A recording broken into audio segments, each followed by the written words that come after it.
Roger Bailey. Here. Dick Lanking. Here. Pete Seibert. Here. Philip. Here. Thanks. Bennett Flanders. Here. Thank you.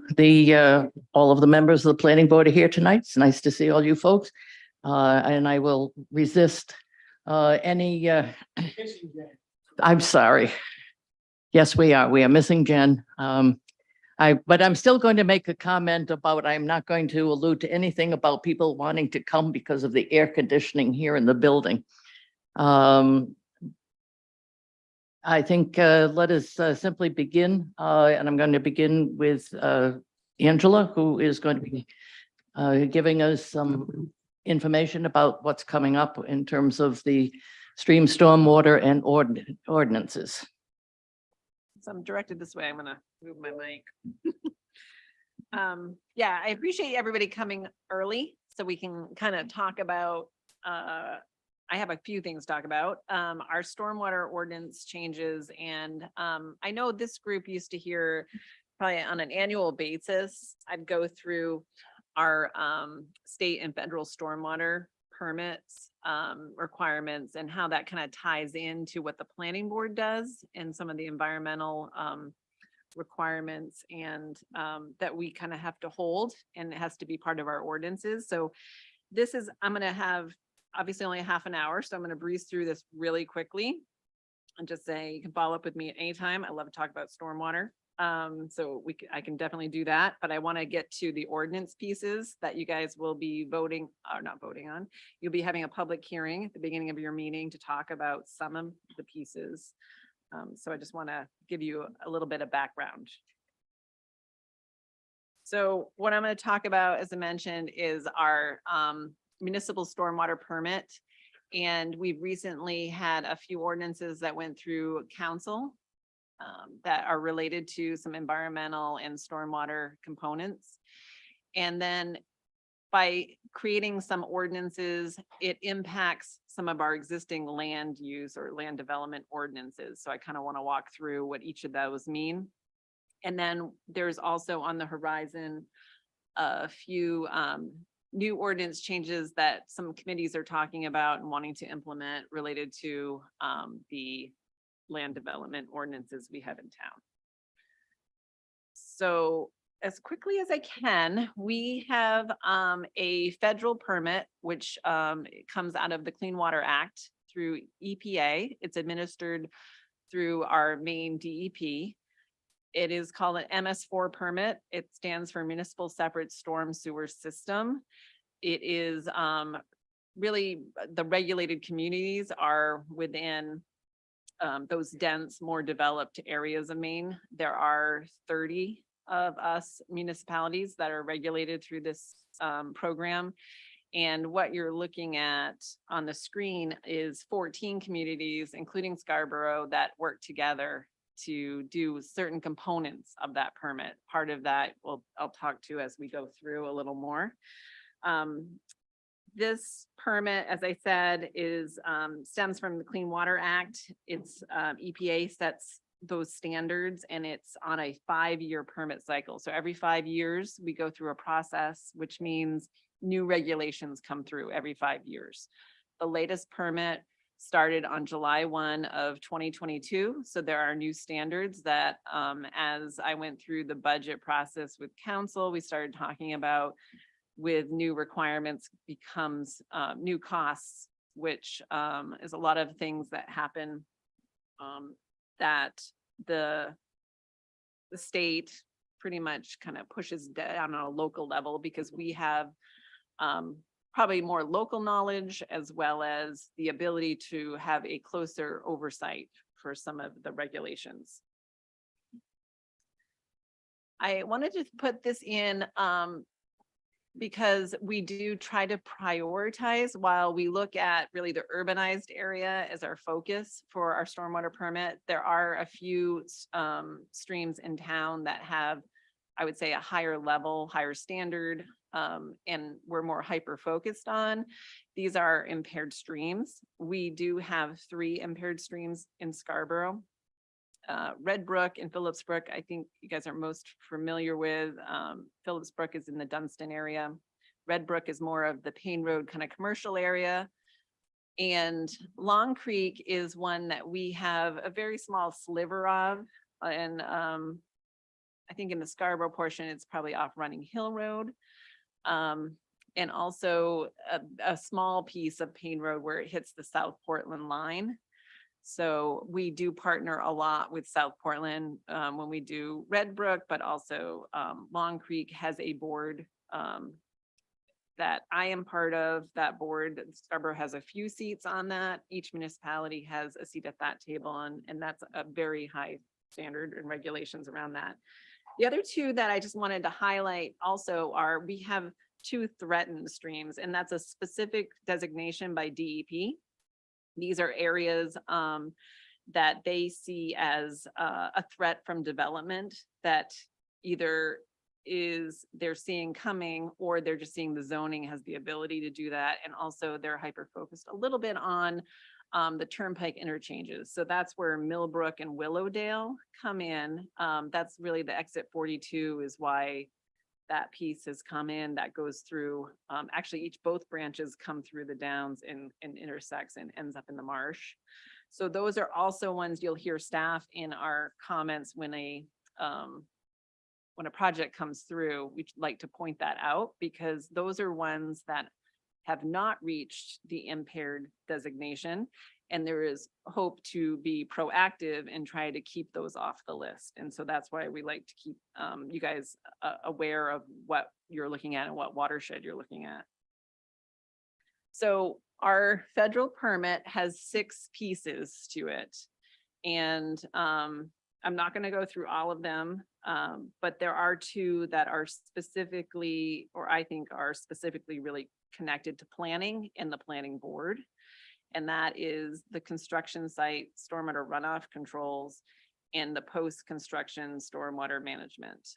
Those are, as we have a lot of development in town, there's a lot of construction sites in town. And as you know, chapter 419, you probably heard many, many times, that's our post-construction ordinance. So those are making sure people are maintaining their systems. And the pictures on the right really show, here's why we're doing it, is really the pollutants that end up in stormwater. It's the fertilizers on the lawns, it's the pet waste, it's the salt that goes down the roads, it's the leaf and litter in our systems. And then also is the bottom is the construction sites and the tracking out of the sediment onto our waterways.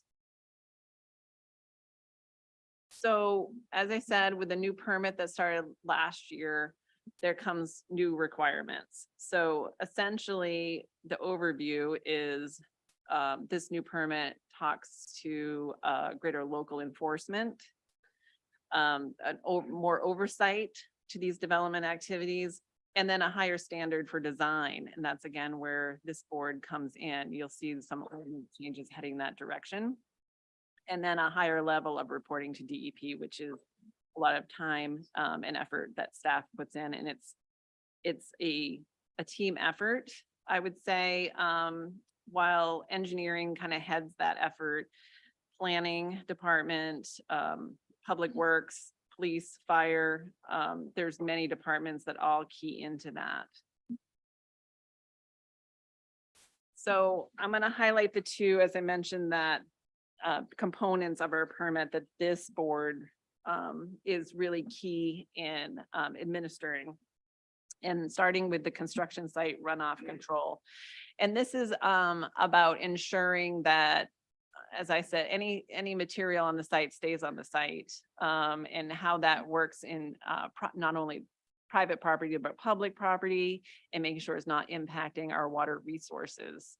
So this is, I think, actually a pretty good aerial of, as we talk a lot about, is erosion and sediment control pieces. That's where this comes in. That's really key. And one of the requirements of our new permit is that we have a strong local ordinance for erosion and sediment controls on our construction sites. In the past, we have relied on DEP and the state statute related to erosion and sediment control. EPA, I think, is pushing back and saying we need more, and we need it at a local level to make sure that our waterways and our our resources are protected. And so that was one of the recent efforts we did through staff. Next is the stormwater management after construction. So this board is fully aware, I think, of this one, when everyone comes through with a stormwater facility, that it's perfect on the first day. And then it takes a lot of maintenance to keep them that way and making sure that it's not built and forgotten. And that's where this comes in. I think if we look back at the 80s and 90s and all the wet ponds and the subdivisions, that once it was built, it was forgotten, and we were finding forests in those. Over time, it all grows in. And that was a big concerted effort as part of our permit, is to how do you fix that? You put something in place in our ordinance that speaks to how you maintain it in perpetuity, right? And so that's where our chapter 419 speaks to an annual reporting system. So annually, those sites that trigger this ordinance has to do an inspection, and they send in a report showing how that system is being, how it was maintained and that it's still functioning. And then we cobble that together, and that goes in our annual reporting up to DEP. This new permit had some parameters around more enforcement and restricting how long people can take to get that addressed when there are non-compliance issues. So they want to get into a more compliance on all of our post-construction sites. And so they have been kind of ratcheting down on us when we do report any non-compliance. DEP is interested in making sure that we're taking steps to try to get them in compliance. And so that's another piece of this. So the recent activity I mentioned in these efforts we recently updated chapter 419, and it requires, as I said, a kind of a higher level on responses to non-compliance and a shorter time frame to turn those around. The new ordinance that we just passed through council is chapter 420, which is erosion and sediment control for construction sites. And I think Eric is starting to you'll see some notes in maybe some of your staff comments that he is noting there is a checklist associated with that, and that sites over an acre have to comply. And so there's certain criteria and components of that the planning department is incorporated into their checklist, and you'll be seeing more probably comments around that.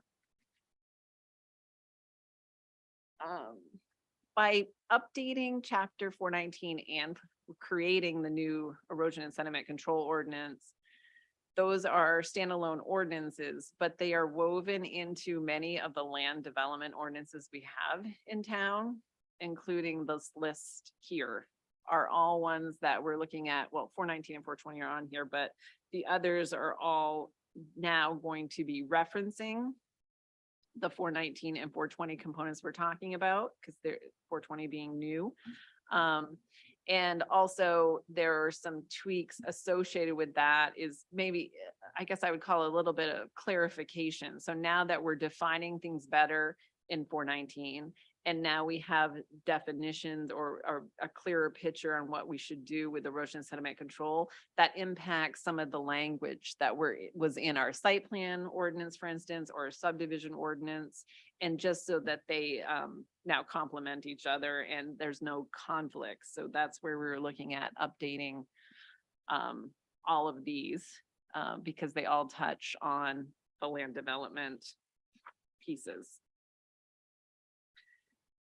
The next ordinance that we need to focus on is low impact development ordinance. And I know right now, you'll see even in staff comments for items this evening, we reference low impact development.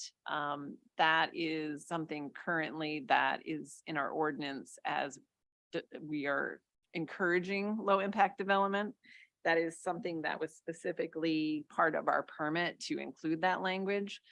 The new ordinance in the new language that council is adopting is actually requiring low impact development. So they, again, EPA has stepped that up and saying, we're not putting it into a gray area anymore. It has to be a requirement.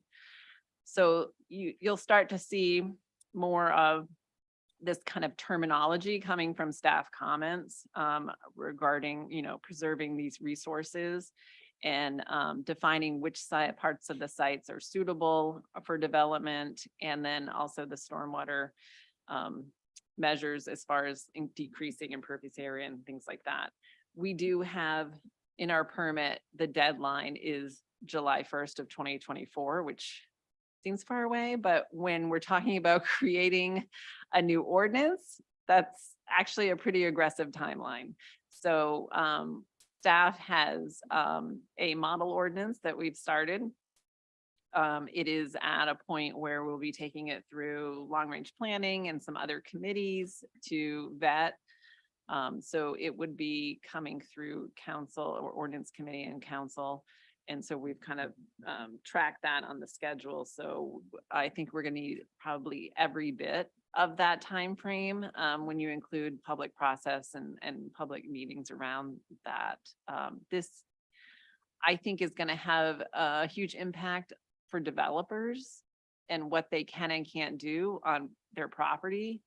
And I think we need to educate everybody on that and get the feedback so that we end up with something that makes sense for Scarborough. And so I just walked through a little bit of what really LID means and the principles. And it's really about taking the natural hydrology of a site and kind of maintaining that. So the site's all grading to one side and there's a ditch conveying flow, that you're continuing to kind of mimic those patterns rather than, I think we've all seen where people might be grading up a site, putting walls and grading up, and all of a sudden the flow is going the other way. Or we've had other instances in development where watershed boundaries have changed because they actually changed the hydrology of the site and directed it to a completely different watershed. So those are things that are, I guess, again, going kind of against the principles of LID. And one of the main focus is also about minimizing impervious area and setting really those open space requirements as we go through. That'll be key, a part of the low impact development ordinance, and really the principle of treating stormwater at its source. So you're going to end up seeing more smaller systems scattered throughout a site. It actually speaks specifically to having a threshold that or a maximum area that can be treated by one facility. So you're not going to, it's going to be working its way away from the idea of a 1 acre wet pond. Or in our case, we have 3 acre wet ponds in town. It's really, that's kind of the opposite of where we're going. We're really talking about you're treating around the building, you're treating around the parking lot, and you're kind of setting those so it more mimics that natural terrain. And then looking at minimizing this disturbance. So we really want to really ratchet in how much area is actually being disturbed on some of these sites. On top of that, there are a few other ordinances that are being considered right now by different committees and council. And so I just wanted to highlight those just to give you kind of plant the seed a little bit with this group, because again, these are ones that would definitely be on the forefront for planning board. There is interest in increasing the stream protection overlay areas right now. None Such is the most notable. I think there's a 250-foot stream protection overlay in some of the, along None Such. There's also a portion of Red Brook, but not all of Red Brook has this protection. So there is some interest in expanding where those protections live around some of our major waterways.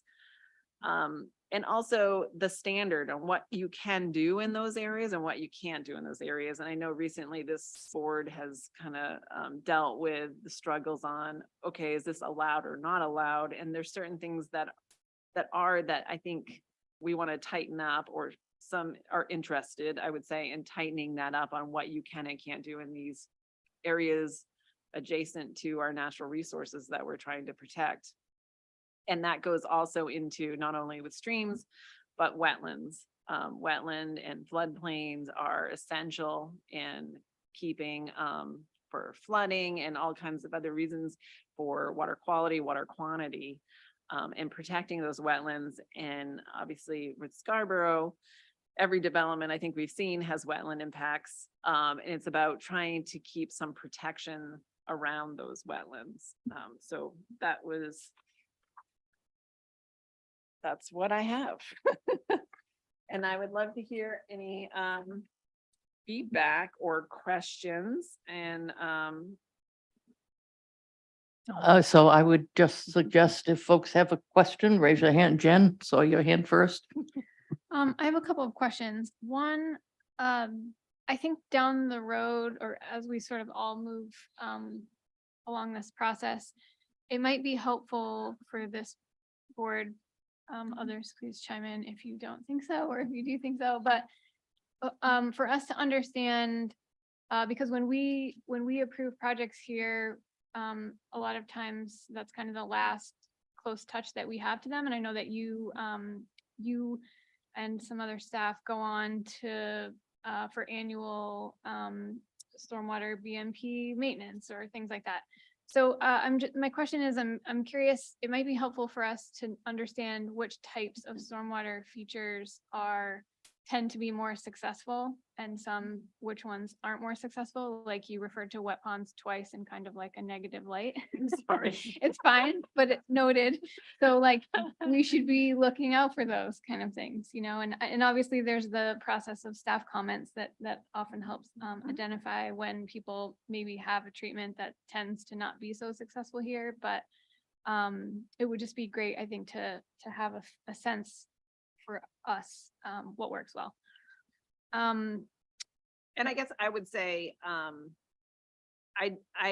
don't think wet ponds are bad. I think they do treat stormwater. And I would say they're a great option if they're maintained. And that's what I was just referencing. 80s and 90s, nobody was maintaining sure. anything. And- It doesn't matter what it was. Yeah. And I say that, I almost wrote that too, understanding that maintenance Yeah. is a huge factor. Yeah. So obviously if the ideal treatment, if it's not maintained, it's not good. Right.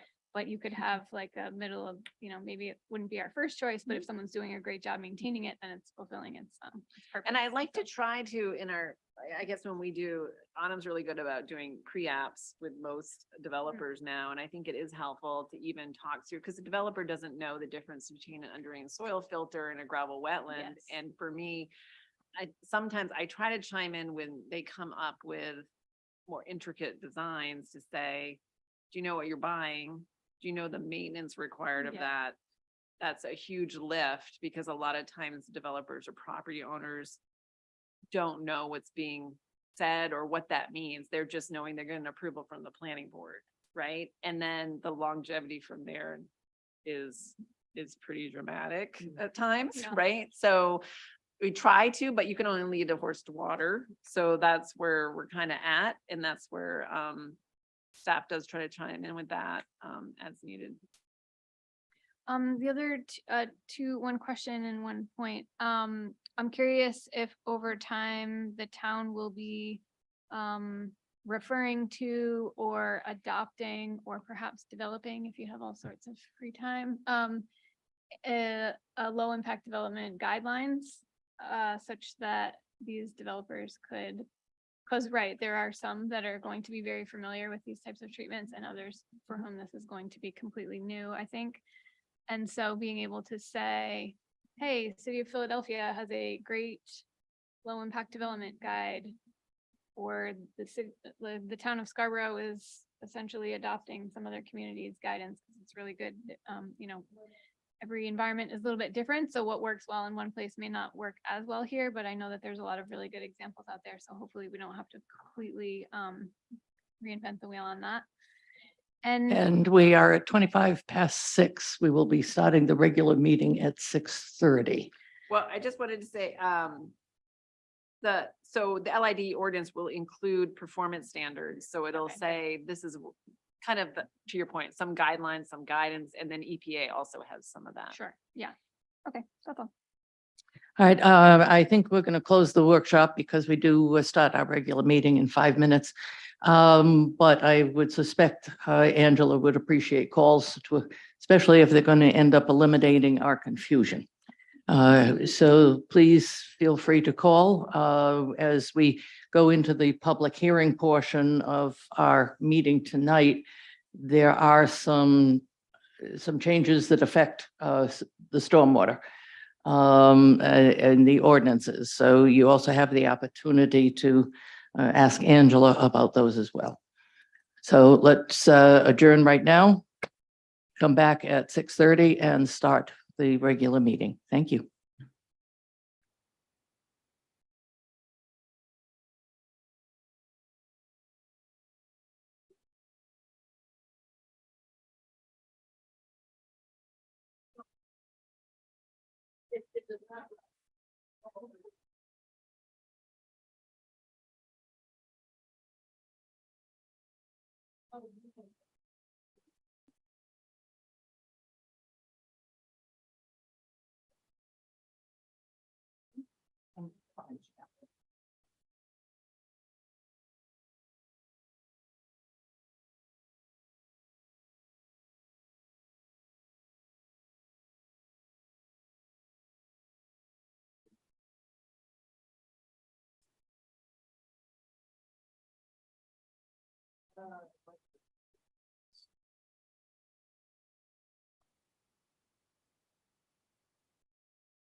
The July 17th meeting of the Scarborough Planning Board will come to order. Please stand for the Pledge of Allegiance.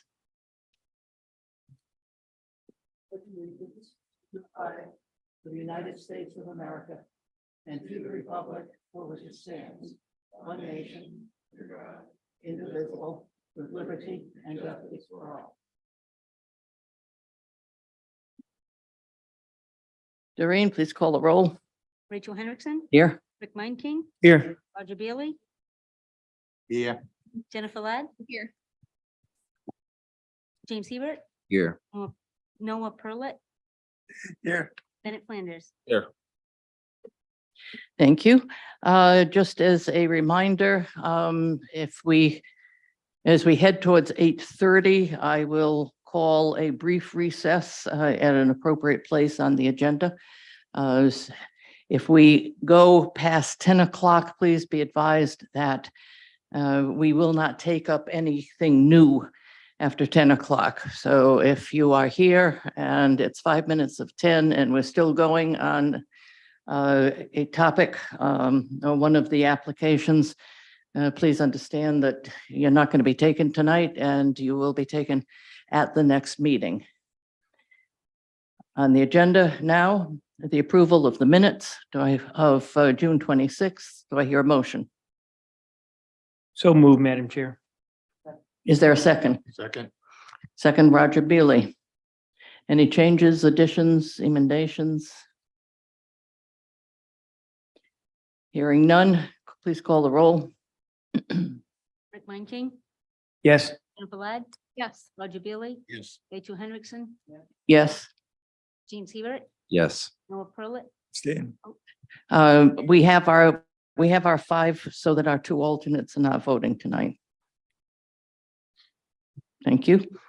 Item 4.01, the planning board will conduct a public hearing on proposed changes to the chapter 405 Town of Scarborough zoning ordinance.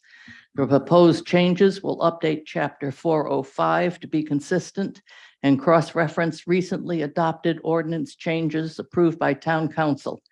These proposed revisions are related to environmental compliance of construction sites within the town of Scarborough and for the town of Scarborough.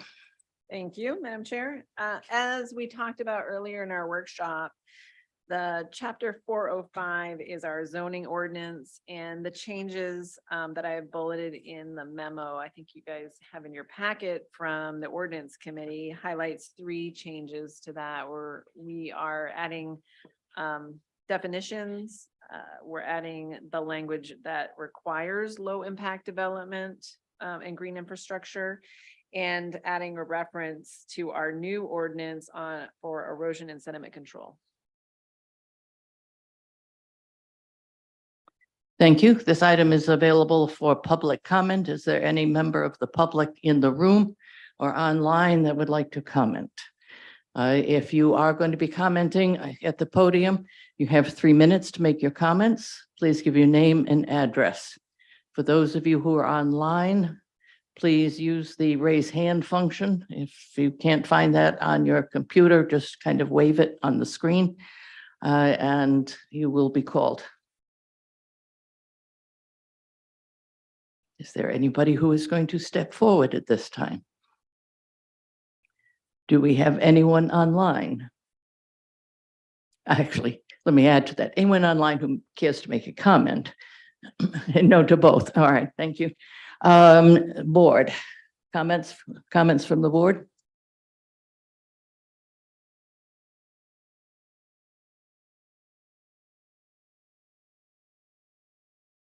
Yes. Rick? I guess my only comment is, when you make reference to green infrastructure, do we have a definition of that, or what does that exactly mean if I was to read that? At this point, we do not have a definition for green infrastructure. I think that's something that we're looking for DEP to give us regulated communities some guidance on that as well.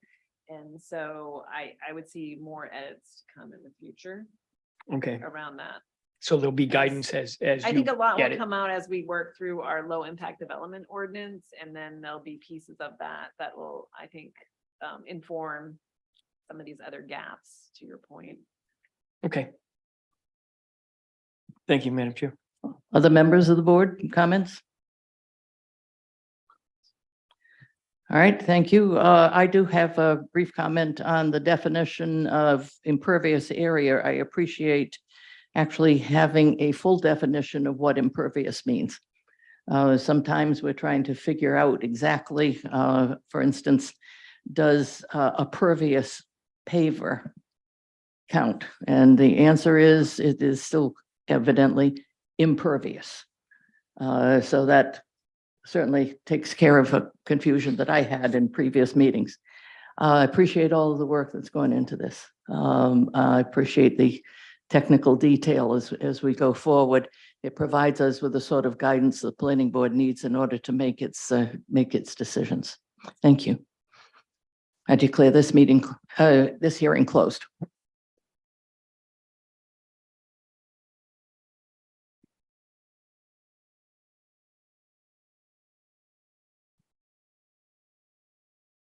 Next item, the planning board will conduct a public hearing. This is 4.02. The planning board will conduct a public hearing on proposed changes to the chapter 405B Town of Scarborough Site Plan Review Ordinance.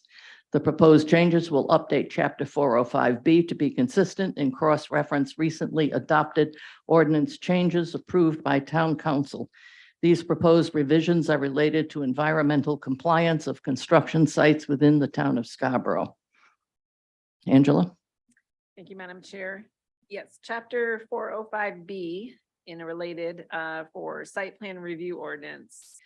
I have bulleted out in the memo the changes at a summary level. So it includes a reference to the total disturbed area.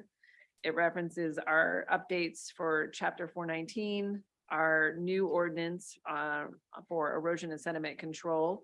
It adds language to delineate wetlands similar to DEP requirements. That's something the board has, I know, noted over the years that we had asked for delineations within a certain time frame so that it's not outdated. So that's what clearing that up. Talks about clarifying the stormwater calculation requirements. One of the things that this board has been very consistent on, which is appreciated by staff to have a consistent kind of rule to follow, is the pre-development flow rates or the post-development flow rates being at or below pre-development, which helps us tremendously on staff level where we have downstream abutters having concerns that if we're making sure that this, the impacts are minimized, that is extremely helpful in the long run. And the last one is adding some documentation related requiring as-built. That is something that's been a missing hole that is also cleaning up for our permit requirements for the stormwater permit that we discussed during workshop. Thank you. And this item is available for public comment. Is there any member of the public in the room that would like to comment? If so, please approach the podium. If there is any member of the public online that would like to comment, please raise your hand using that function on the Zoom.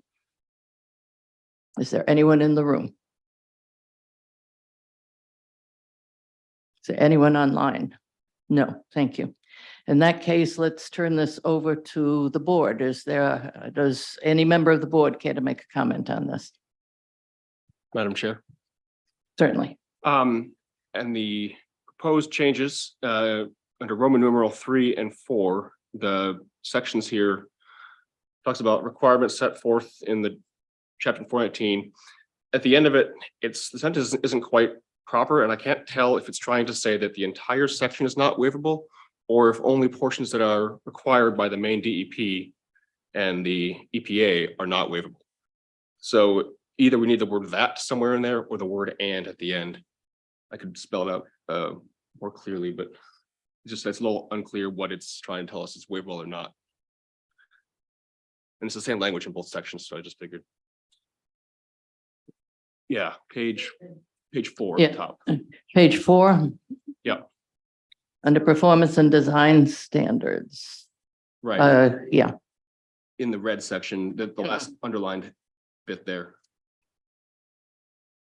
Yeah, so I think the intent is that the chapter 419 and 420 are required by Maine Department of Environmental Protection and EPA, and they're not waivable, either of those. So that means everything in those ordinances as opposed to, Correct. okay, And your comment then is adding, if that's the thing, that I would say that we should add the word and are not waivable at the end, as opposed to just the way Oh, the sentence is worded. gotcha. It doesn't make sense. Yep. Thank you. thank you for that. Thank you, Ben. Any other comments? Madam Chair, just Yes, Rick. no, I'm glad to see the language on the as-built. I know from experience, sometimes that's the devil in the details. It's not always crossed. And I think you've added some teeth into that now. So I hope this gives you the necessary, I don't know, necessary weight to get those ad builds in and get them validated and ensured that they did meet the intent of what they said they were going to do. That's it. ma'am. Thank you. I would also appreciate something that has been mentioned when you indicate the language post-development stormwater flow rates must be equal to or less than pre-development stormwater flow rates. While we have consistently required that, I've always been a little uncomfortable as to whether there were teeth in that requirement. And with this addition, that gives us the backup that we need. Thank you.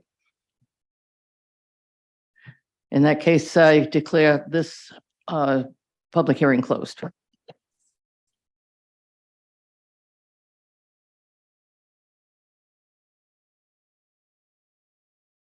Item 4.03, the planning board will conduct a public hearing on proposed changes to the chapter 405C Town of Scarborough zoning, shoreland zoning ordinance.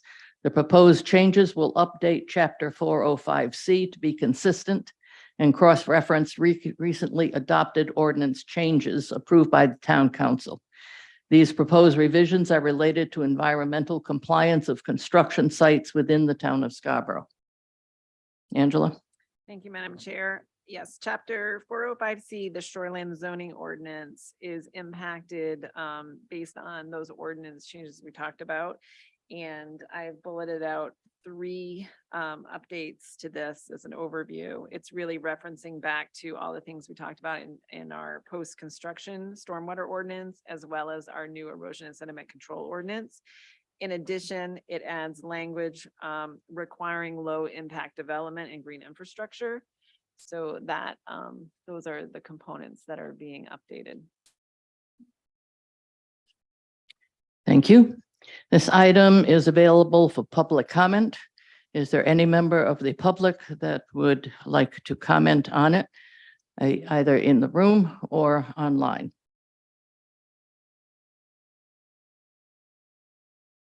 And no one in the room. In that case, I turn this over to the board.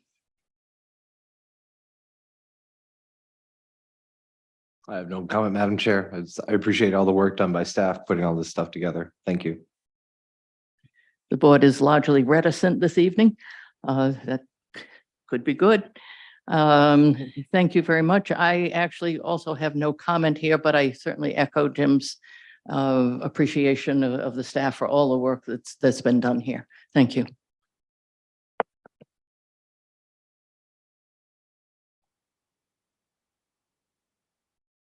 Item 5.01, Alexander Tito requests an advisory opinion to the Zoning Board of Appeals for a miscellaneous appeal to locate a storage shed at 565 US Route 1.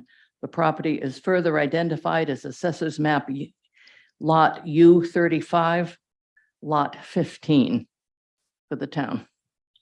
Thank you, Madam Chair. So Mr. Tito is currently in front of the planning board with a miscellaneous appeal application to expand a non-conforming use along Route 1. The zoning ordinance requires any miscellaneous appeal filed with the zoning board to go before the planning board for an advisory opinion. The applicant is requesting such an advisory review tonight for an 80 square foot shed. And with that, I would turn it back to you, Madam Chair. Thank you. And for the applicant. Hi there, could you please approach?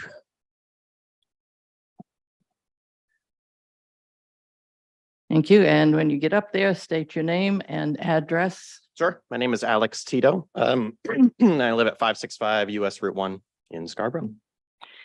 And would you like to defend yourself here? Please just let us explain a bit to us of what you would like. Sure. So I'm looking to put in a 80 square foot shed with no plumbing, no HVAC into my backyard as shown on the map there. It'll be 8 by 10 feet. It'll be about 6.5 feet tall, 9 feet at its peak, an A-frame style shed. I'm looking to store various lawn tools in there, like my lawnmower. I just recently purchased the property about 6 months ago. Yeah, just looking to put in a shed. Thank you. Yeah. This item, you can stay up there in case Yeah. folks have questions. Yeah. This item is available for public comment. Is there any member of the public that would like to comment? Any member in the room or any member online? Sure. Thank you. Yeah, please give your name and address. My name is Bill Weeks, and I'm the property abutter at 567 US Route 1.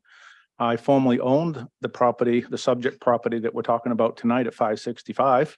I resurrected the lot from an abandoned building in 2018.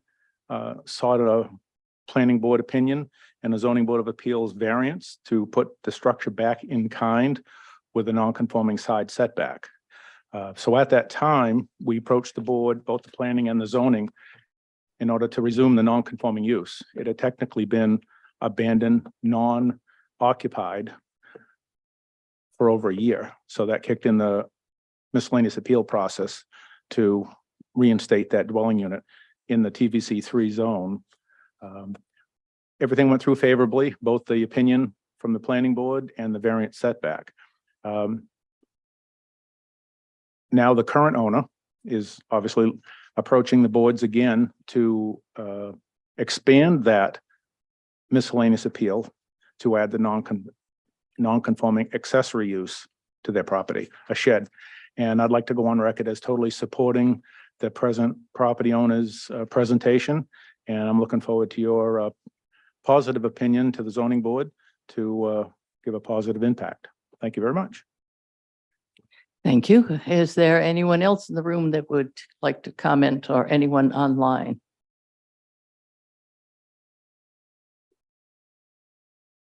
Thank you. In that case, the public hearing is closed. Is there any member of the planning board that has a question or an observation about this?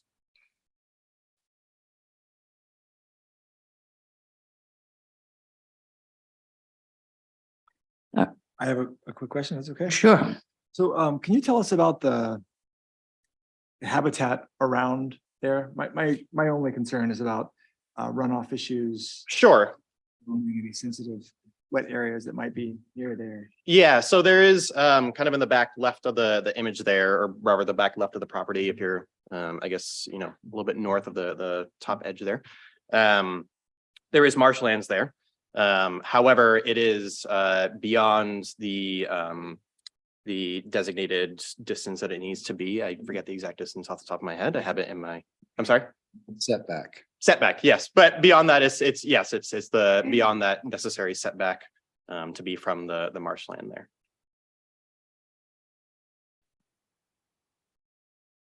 Except I have one quick question, Madam Chair. You said it was gonna be 8 by 10 shed? Correct. Just on cinder blocks It's going to be on a gravel pad. or gravel pad? Yes. Okay. And no electricity, no Correct. plumbing, Correct. just a shed? Just a shed. Cool, thanks. Let me ask if it's visible from Route 1.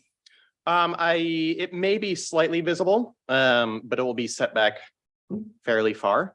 So it will kind of be able to be seen from the side of the house or beyond kind of the side of the house, but again, it will be fairly far setback. Thank you. Any other member? Can staff clarify what is the rule for distance to wetlands, please?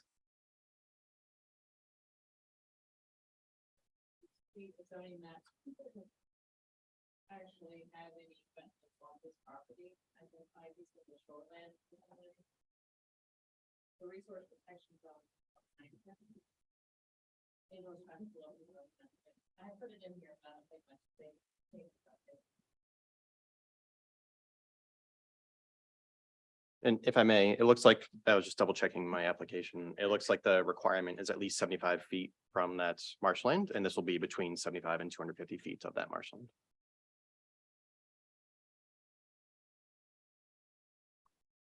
Thank you. Angela, does that sound about right?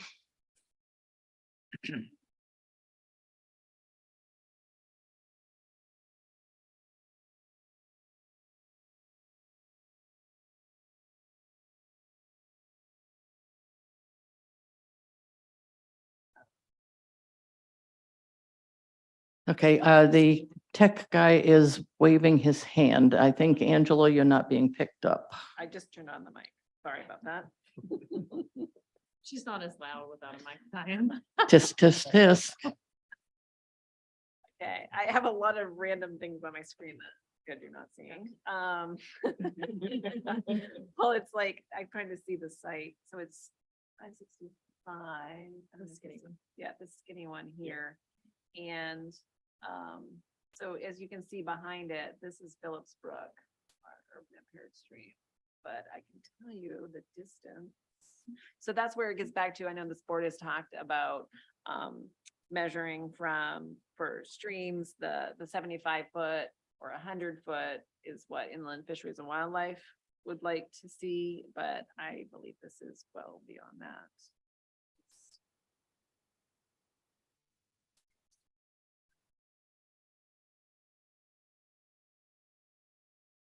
You're more like 325 to the property line, and then he's got another 15 feet. All right, thank you. For those who could not hear, it's 325 feet from the brook to the property line, or from the wetland area to the property line, and then he has another 15 feet in terms of setback. Correct. If there are no further questions, yeah, do you have another comment, Roger? I just have a simple question. Okay, off you go. I'm fine with this, but I'm just kind of curious. Why did you place it so far back on the lot? I mean, that's a long way to walk from your house. It is a long way, but we wanted it, that's just from our personal opinion where we would like to have it, you know, on our lot. We want it kind of shoved in the back. Okay. Just a personal preference, honestly. Thank you. If there's nothing else, I actually do have a draft motion here. Typically, when we give an advisory opinion, we end up trying to figure out how to do it on the fly. So in this case, we're simply going to make a motion. I move to advise the Zoning Board of Appeals to approve the miscellaneous appeal application of Alexander Tito for a shed at 565 Route 1. The board reviewed the application on July 17th, 2023, and provides the following comments to the ZBA. I think one comment would be, we have found that the shed is not located anywhere near a wetland area. That seems evident. Is there any other comments that people would like to put? I have a comment.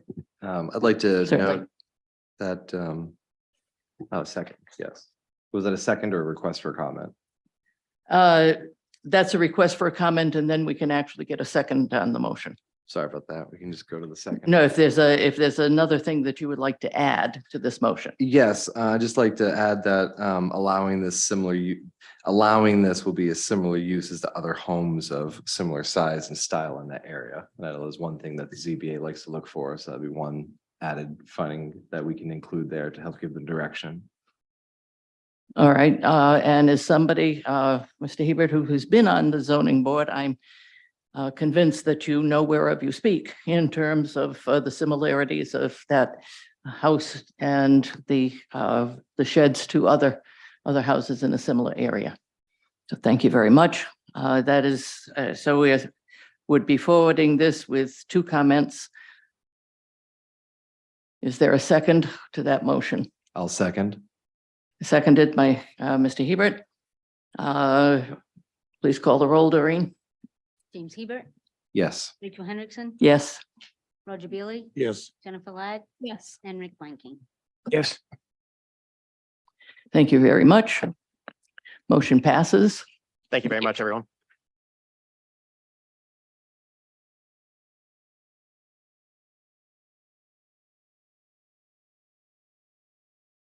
Next item on the agenda, Aaron Converse requests site plan review to construct a 126-room hotel at 63 Mussey Road, assessors map R55, lot 17.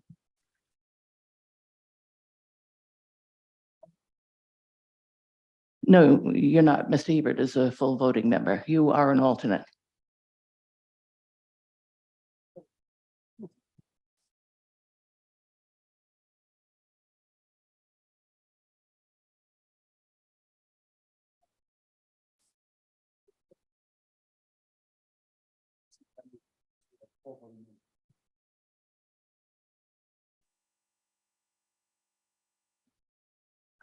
I don't believe so. Autumn, could you please check? Thank you.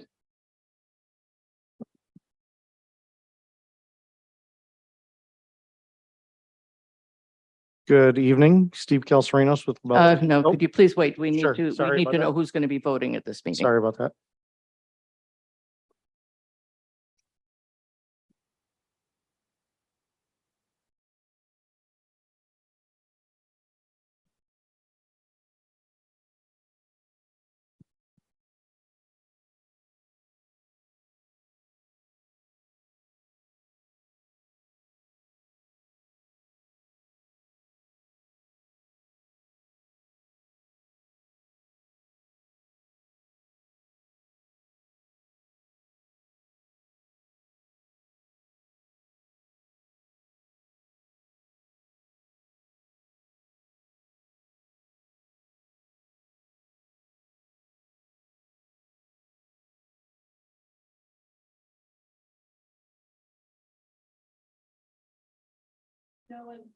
No, and James Herbert was moved up to a voting member per our website, so it's updated by the code.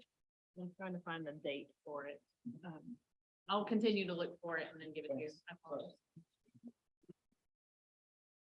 Thank you. Are you, Doreen, are you clear on the vote? All right, thank you. And we are now moving on to the site plan review for 83 Mussey Road and for the town. Thank you, Madam Chair. So Aaron Converse is in front of the planning board with a site plan for a 126-room hotel on Muzzy Road. The project was last reviewed by the board on its June 5th meeting, where the board requested some clarification on lighting levels, landscape buffering for Muzzy Road, as well as some building architecture changes. The applicant has made some of these adjustments, especially to the right-in entrance on Muzzy Road, which would require additional mitigation measures such as an island on Muzzy Road. Similarly, stormwater treatment poses a pretty large task for staff to understand. The applicant's currently proposing a complex stormwater storage and monitoring system. So we encourage the board to discuss that with the applicant tonight, but short of that, I turn it back to you, Madam Chair. Thank you. I'm going to ask Angela to talk a little bit, if she would, about the stormwater issue. The last time this was in front of the. Turn on you, It is please, your on. mic. It It is is- on. Oh, Yeah, pull it a move little over closer. here. I think when this was first submitted, a stormwater management analysis and report was done. Since then, it sounds like, and I'm assuming tonight the applicant will be speaking to the fact that with the geotechnical analysis and the soils on that site are not as favorable as they had thought, or also groundwater is very high on the site. And so putting a large building and a large amount of impervious area on the site, I think the stormwater management system is tricky to navigate. With that, the revisions that have come forward, and I know we've spoke about this with the applicant, is they're requesting to be able to pump the stormwater off the site. This is within the Nunsuch watershed. That is something that the planning board, I know, has heard in the past, is a very sensitive watershed that this community has put a lot of measures around protecting. We talked a little bit about this kind of a pump of stormwater is unusual. It is something that is usually restricted to, say, sanitary sewer discharges, whether you have the pumps. And so obviously with that comes concerns not only with the regulating of that, the managing of that, the liability of that, the monitoring of that system, and how that might impact downstream properties, which this board has also heard about flooding concerns. And so as we look at flow rates from the site, I think it'll be really critical to make sure, again, that we're at pre-development, but as you add any impervious area to the site, your volume increases. So now you're talking about that. When and how active that pump is going to be is of some concern. I'd also note that this, as staff comment had identified, this is in the aquifer protection overlay. So part of the concerns is the high groundwater. We want to protect that groundwater and making sure measures are in place to do that. And I think I'll leave it at that. And because I guess I'd be interesting to hear the applicants kind of going through on their perspective on how the system would work and how this would fit in the town of Scarborough. Thank you. For the applicant. Thank you. Steve Calcerino, Slabella Associates, here on behalf of the applicant, West 77 Acquisitions, and Aaron Converse. So again, as Eric had alluded to initially, several staff comments were presented at the last round, at the last meeting, and in conjunction with the last submittal. We did address several of those comments. One of those comments was relative to redesign of the write-in only driveway access. There are some additional comments based on the revisions that we've made relative to that. And while the applicant would like to keep that write-in access for several reasons, one, it provides a secondary point of egress into the site.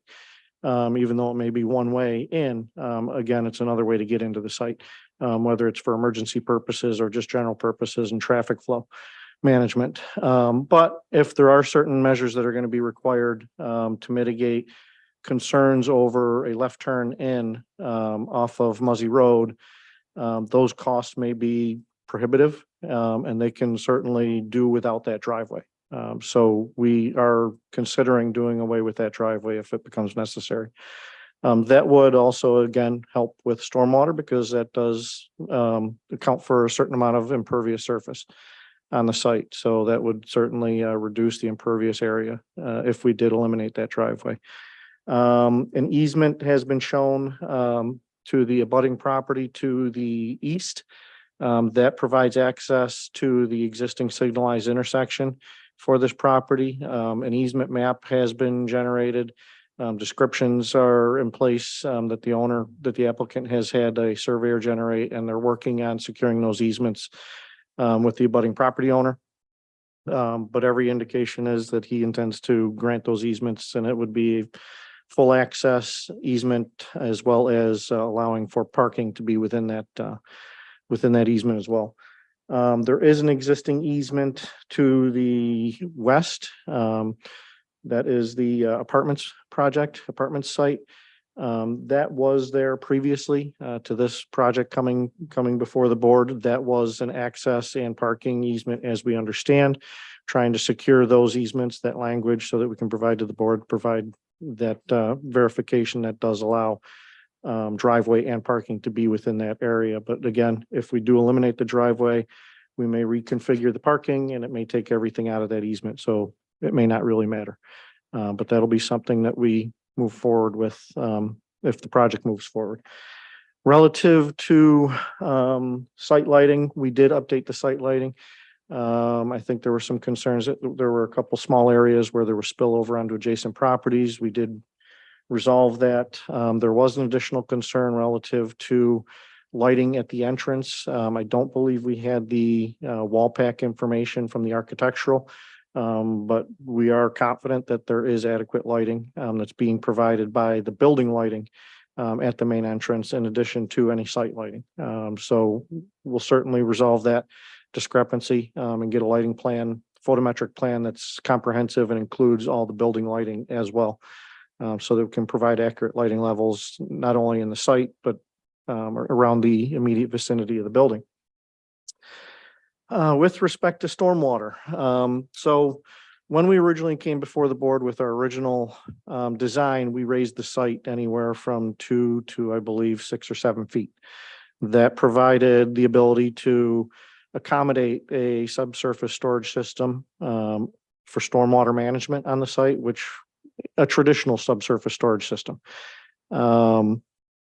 Unfortunately, once the geotechnical investigation was done, it was found that the soils do not have adequate bearing capacity for the placement of any additional fill on the site.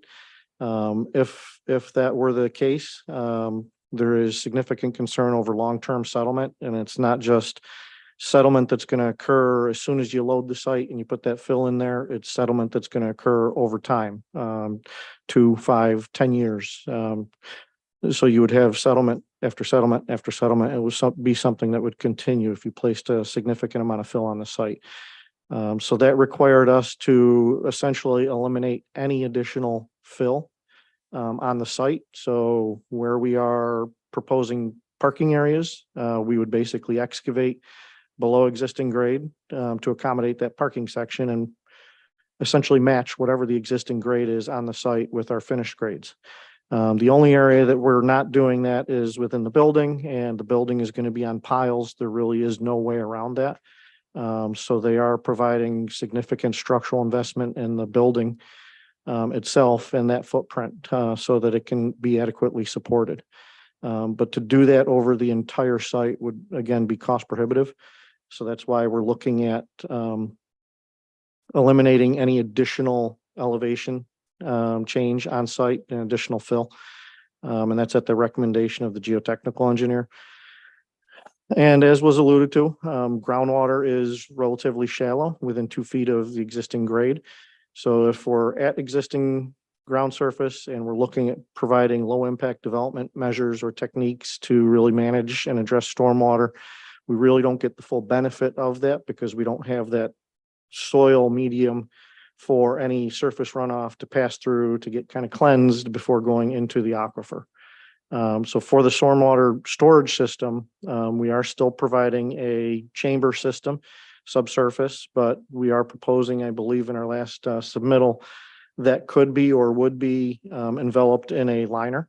So wherever the footprint of that storage system is, there would be a liner to prevent any of that water from commingling with groundwater. In addition, that would prevent any groundwater from kind of moving up into that system and taking up some of that storage volume.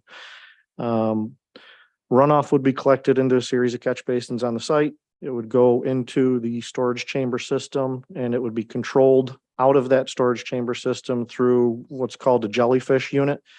It is a Maine DEP approved proprietary treatment practice.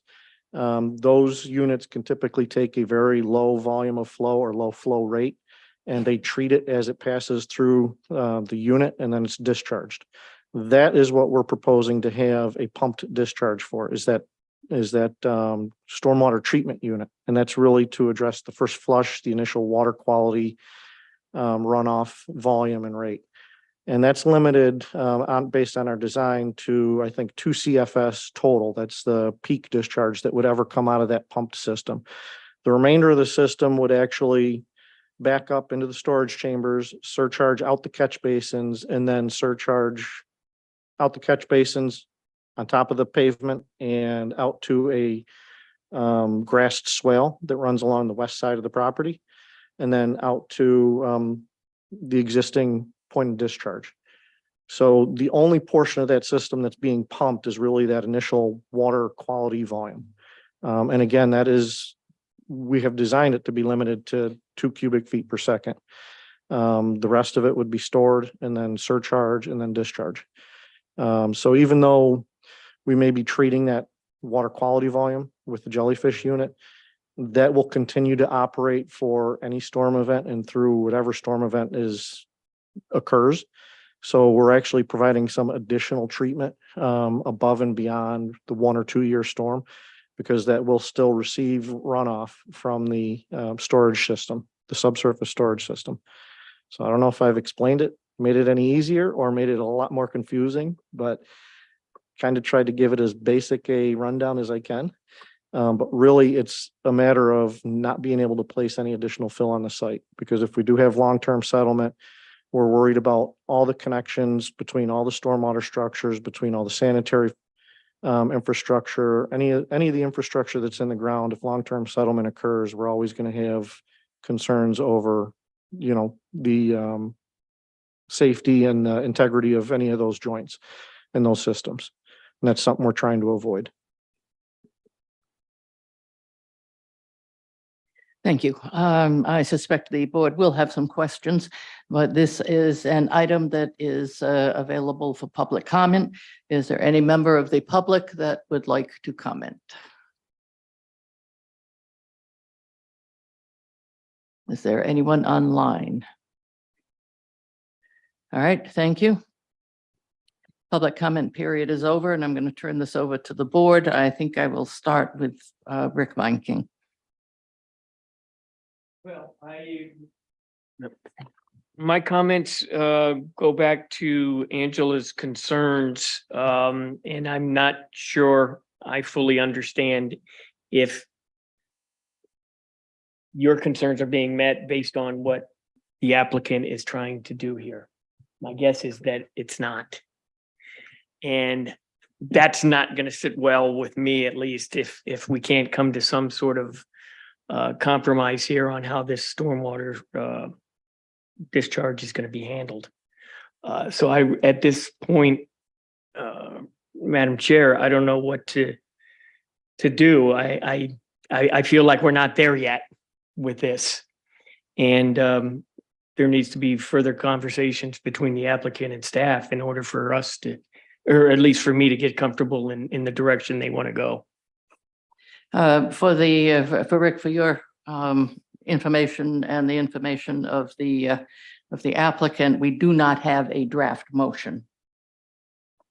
So that basically means we had not prepared to fully consider this tonight, or to complete our consideration. Yeah, okay, that's good, because I'm not ready to sign off on it. Yeah, that's why I kind of got that message. Thank you. As I've been trying to explain. So really, this is outside of my, expertise, so to speak. But I need to feel a little more comfortable with it. And I'm not feeling that right now.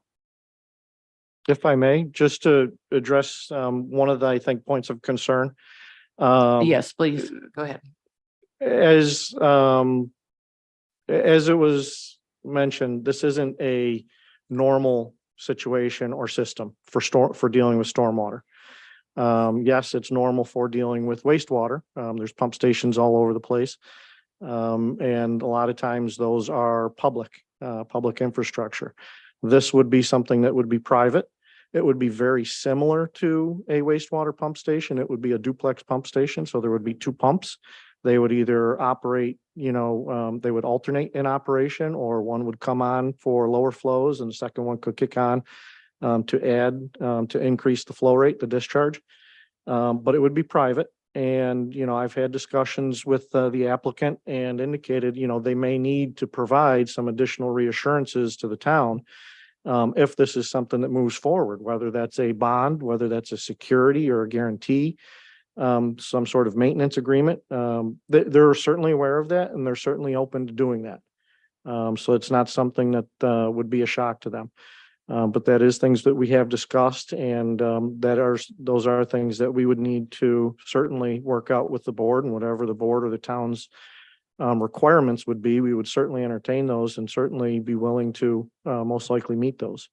So we are aware of that and again, would certainly be open to discussing that aspect further. Thank you. Thank you. Jen? Um.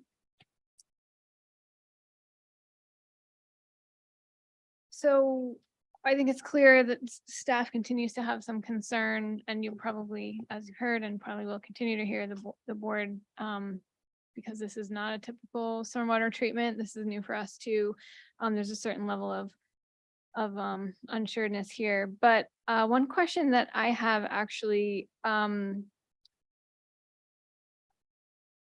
so because you're pumping out of this system, so the whole system's low, right? And so because it's lower than you can outlet by gravity, you're relying on a pump, correct? Yes. All the grades on the interconnecting pipes seem to have a really shallow slope to them. And I'm just curious kind of why that is. And you know, obviously the scenario that you described earlier, which was sort of a, you know, an epic failure of the system for whatever situation, where the system would sort of back charge up into the parking lot. But I'm curious, even in a lesser extreme scenario, if there's a concern. It looks like most of them were less than 0.5% for drainage. If there's a concern about even slope getting, you know, even stormwater getting there in a like a less extreme event. And if you're already going down and you're already pumping out of the system, why not have a little more pitch on the pipes, I guess is my first question. We could certainly do that and that would, Is that a concern? it's not, typically a lot of storm sewers are laid at 0.5% slope. For a 12-inch pipe, that's 0.4% to 0.5% is kind of the minimum. Larger the pipes, the flatter you can lay them, but it's also a factor of how much water is getting to them because you want them to remain clean when a storm event happens. You don't want them to get full of stuff that eventually blocks them. But we don't really have any significant concerns over the slopes that we have on site. With the stormwater system, again, everything does flow into the storage system. We could certainly put that deeper. That would just, again, put everything deeper and, you know, we'd still be pumping and the system itself would still surcharge to release additional flows in the heavier storms. But that's certainly an option. Okay, as for the pump itself, is this, I didn't see a power feed to this, or how it will be powered. And my second question is, you talked about a dual pump system, but what happens here in the event of a power failure? So as with most pump stations, wastewater pump stations, again, we're proposing a duplex pump station. Not showing a power feed to the pump station was just our error. I don't think we really thought to put that on there. And in the event of a power failure, we could certainly provide a backup generator. So that would, and you know, in all likely be a backup generator with a propane tank adjacent to it to provide propane if there's no gas available. Okay, and this is all sort of getting to my last comment on stormwater, which has to do with some of the grades again. So it looks like the finished floor elevation of the building is set at 49, as is the general grade of the driveway out to Muzzy Road. So it's a little curious to me how that would, I'm curious if you could explain a little more in detail the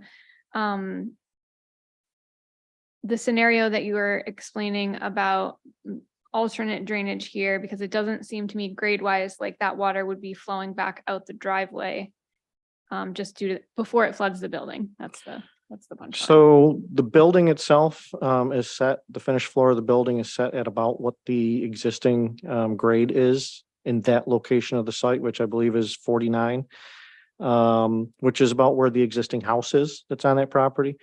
The road is about that same elevation, 4950. So the road kind of comes in at the same level. But the site does fall off to the west and to the south, where it gets down to about 46, I think, depending on where you are on the property line, 46, 47. We're going to be maintaining that same general flow pattern throughout the site. So again, the parking lot does grade down. When the storm sewers surcharge, there's a curb line along that west property line. There will be breaks in that curb line in the vicinity of the catch basin so that when water surcharges, it goes immediately west into a drainage swale. It doesn't really back up towards the building. In all reality, it's unlikely it would get any more than a few inches deep anywhere in that parking lot. And it would be primarily isolated to along the curb line and the parking spots. So it really shouldn't impact any drive aisles or anything like that. Okay. And then I guess maybe an overall question back to staff on that is how do we feel about a sort of storm overflow situation from the parking lot into the neighbor's property or adjacent stream, grass swale, et cetera. So I would just throw that out there. And the other comment I had was about the median, but it sounded like, to clarify, it sounded like your preference was if the median was required, you would prefer to just not have the driveway. Is that right? In all likelihood, it would be cost prohibitive with what would be involved, not only in the actual construction work, but potential for road widening requirements, potential, the need for maintenance of traffic plan during construction. It gets costly pretty quick, and the project is really already, I think, beyond what the owners had expected, the applicant had expected. So I think they'd look to just eliminate that driveway altogether. Okay. Those were the only questions that I had. Thank you. Thank you. Roger? Just to continue on that topic for a second. I noticed the staff comments regarding that access, and in traffic peer reviewer, he offers an alternative, which would be basically a right turn only driveway aligned with a 45-degree angle, meeting MDOT's standards. Is that not an option? That's what we did revise these plans to reflect, and they currently do reflect that, but there's still some concern that it's not adequate to prevent somebody traveling westbound to turn left into the site. So that's why they would require the median in addition to what's being proposed. Okay.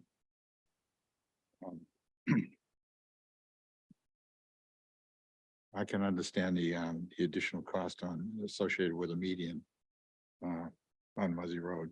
Okay, now back to stormwater.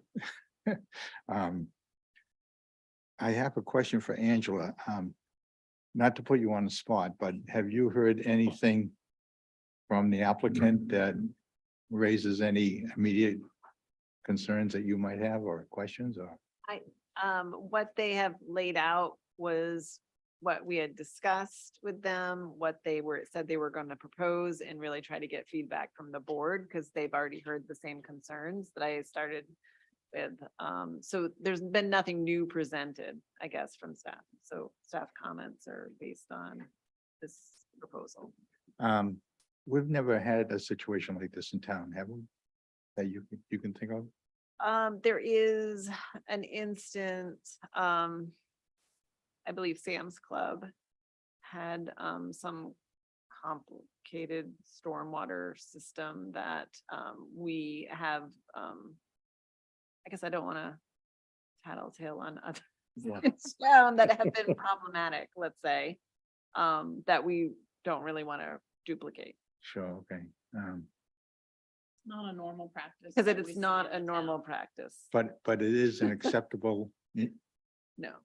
oh, it's not acceptable. Well, I would say based on what we have to go on, looking at, again, our low impact development this is exact opposite of low impact development. We talked about mimicking kind of the hydrology of this site.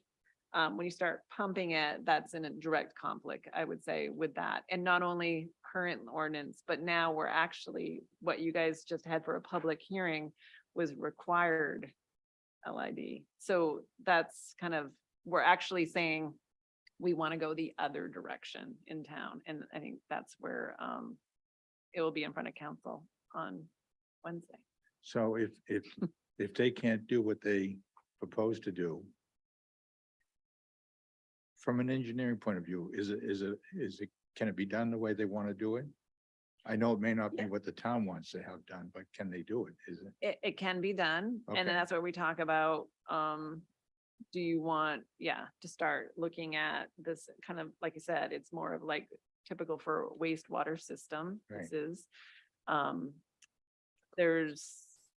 if the board is inclined to want to investigate this and go forward with something like this, I think it would take more analysis, and I'd want to get in deeper. And there's a lot of, I would say, requirements and recommendations we would have around that system and how it's monitored, who's monitoring it, what kind of, there's lots of issues, I would say, just because this is an area that we have heard issues about flooding downstream. And so when you're talking about a new complicated system, I'm having a hard time getting to jumping to it. I will put that back in the board's hands. If that is the direction you choose to go tonight, then I will do my best to try to put parameters to protect the town of Scarborough and the abutting properties, but that would be up to the planning board to direct. So if they can't do what they want to do, because we prefer not to go that route, then what's their, do they have any other options? I'm not their design engineer. Oh, okay. Do you have any other options?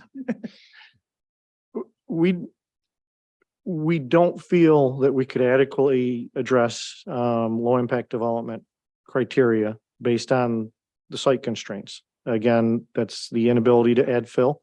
That's the proximity to the surface of groundwater. There's a lot of things, a lot of factors that prevent us from really being able to incorporate low impact development practices. Yes, it's a small site. Yes, this barely fits on it. But again, it's not uncommon, and it's, this is a preferable site. I mean, they've done their due diligence. They've done their market analysis. This is kind of where they want to be. So it would be very difficult without some sort of variances. We could certainly eliminate or reduce the required parking to try and, provide some low impact development practices on site. We may be able to incorporate something with the removal of that right-in only. We can certainly investigate that, but I think it's going to be very difficult just based on the site constraints itself to really incorporate features that fully address low impact development.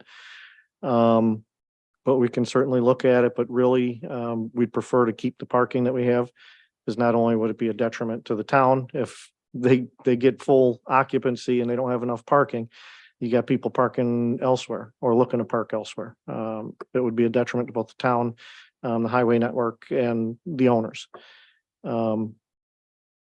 It's a site that they've really like to be at. And, we recognize also that, there are similar situations with concerns over settlement, long-term settlement in that area. So it's not isolated to just this site. And unfortunately, other sites have been developed that really didn't take it into consideration as much as they should. And they're dealing with the consequences of that right now. So we're going to do everything we can to work through this. But I think right now, this is, in our opinion, the best solution for our applicant.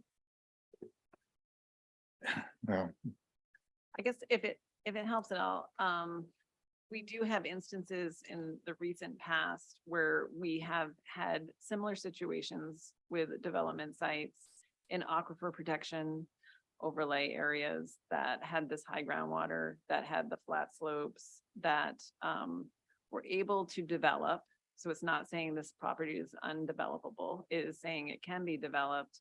As you said, it's the amount of impervious and the building and the coverage that we're talking about here on this site is problematic. And that's where you're coming up with some creative, I would give it creative alternatives for stormwater, but I think to your point, Roger, it's not saying it's not developable, because I'm gonna point to a Roma Joe's was one that's a very small, granted, very small impervious cover, but it's got all the kind of parameters we're looking at here. So it's the use here on this site that's, I think, causing some of this heartburn.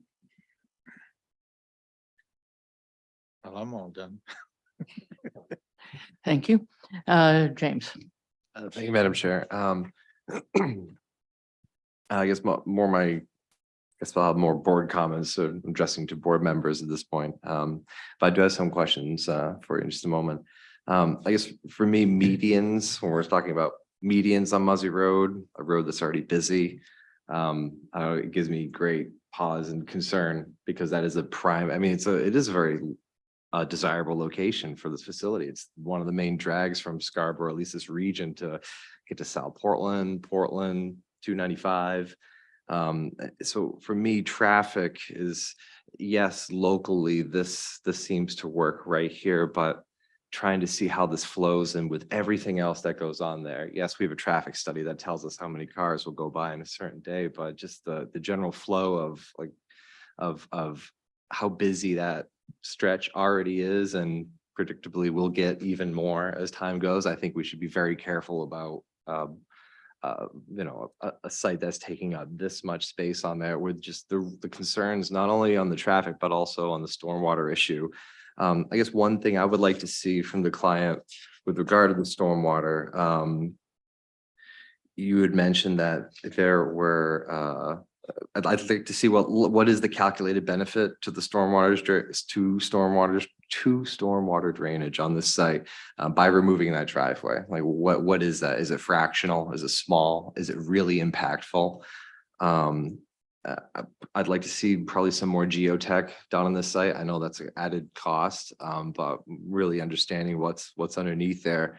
And then I guess what is your O&M on this facility? You know, if there is a plan to maintain this long term, and if that is done by you or the owners of the site, like I would want to know, is it a contracting company? Is it in-house? Like, what's your O&M? What's your plan on this? Because my fear is 5-10 years from now, it just kind of gets forgotten about. New board members, new ownership, no fault of anyone else, but it kind of gets forgotten about. And then more concerns about flooding, especially down the Nonsuch watershed. Do we know of, and this will be probably a homework item to look up, but do we have any residential flooding do we have in the last few years so many cases of residential flooding due to just very high levels in that Nonsuch watershed, talking behind there? And that'll be a bit of research that we'll look up, but just adding more potential issues in here, I see as a real large concern. I mean, we have a lot of cases where this runs us afoul years from now, but I don't really hear a lot of cases where it worked out great. And that's just kind of my perspective as an electrical engineer on this, looking at a civil project. But to electrical engineering, my questions that I have, I would like to see, I'm flipping pages, I only wrote down 2 things, but I would like to see full cut sheets for your light fixtures, not just a picture of what it is with like a real basic description. I know the catalog cut is up in one of the screens, but I'd like to see what the full package looks like. It looks like in one of the cut sheets, there's 4K that's in there. I don't know if that's color temperature, but likely it might be. So all of that needs to be 3K. Any exterior light fixture, a wall pack, landscape lighting, poles, I want to see what the fixture cut sheet is on it. And I'm going to be looking for 3000 color temperature and an 80 CRI on all of them. And if you can, I don't know who you're using for lighting vendor, but if you can use one from Maine or New England, if that's possible. Yeah, those are my concerns and all the things that I have. Thank you, Madam Chair. Thank you. Noah? Hey, just real quickly, looking at your vegetation plan, you've listed six plants here you plan to plant, 3 of which are non-native invasive species. We have a town-based document now for planting guidelines. It's really easy to follow and direct. I encourage you to just revise that. It's simple thing for you to do. Thanks. Thank you. Ben? I'll mostly just echo the comments of some of my colleagues about the stormwater. I just was curious, where did the quote unquote jellyfish idea come from? Is that something that you have seen anywhere else in the United States as a solution for something like this? Is it something that I just kind of wondering where that solution, the brainchild of that came from? Yeah, it's, I don't want to say it's common, but it's a common, unit, that's been around for a little while. It is approved, for use. And they're typically, again, used on difficult sites with space limitations or other factors that, prevent the use of traditional measures. Or, again, when somebody's looking to more fully develop their site and not impact it with any typical surface type, structures. And they come with their own host of maintenance requirements. So there is a maintenance schedule that has to be followed for that unit as well, and that's something that would be part of this. If the project moves forward, approval, and any of the requirements that town might request. Thank you. And since I guess it has been used in other places, maybe not in Scarborough, but in other places, is there any way you can find some environmental impact studies of some of these that could maybe back up, your proposal, so we might feel a bit more comfortable with this idea, because seems pretty foreign to us. Yeah, they've been used in Maine. They've been approved on projects by Maine DEP. We can certainly find where they are in place, where they've been used and where they are currently being used, and can certainly provide that information. If I could interject, Madam Chair, we do have them in Scarborough, and that was actually an applicant. I think the board saw that maybe at the last meeting actually had a jellyfish. So it's not necessarily that treatment system that is the concept that we're struggling with. It's more about out of that structure, they're pumping it. So that's where the concern comes. If that Right. helps. Thanks. No further comments, Madam Chair. Thank you. This is not easy. Let me just deal with a couple of relatively minor items. At the last meeting, I requested the architectural designs for the rear of the building, since what you had given us was simply basically the standard background, which actually did not fit into what you were saying. So that's nice that you have them there, but please send them to us. The other thing that I requested is that we did not like and did not want square windows, and I don't know if you have changed all of those to rectangular. You simply didn't say. So if you have changed them, that's fine, but we need to know that when you do that.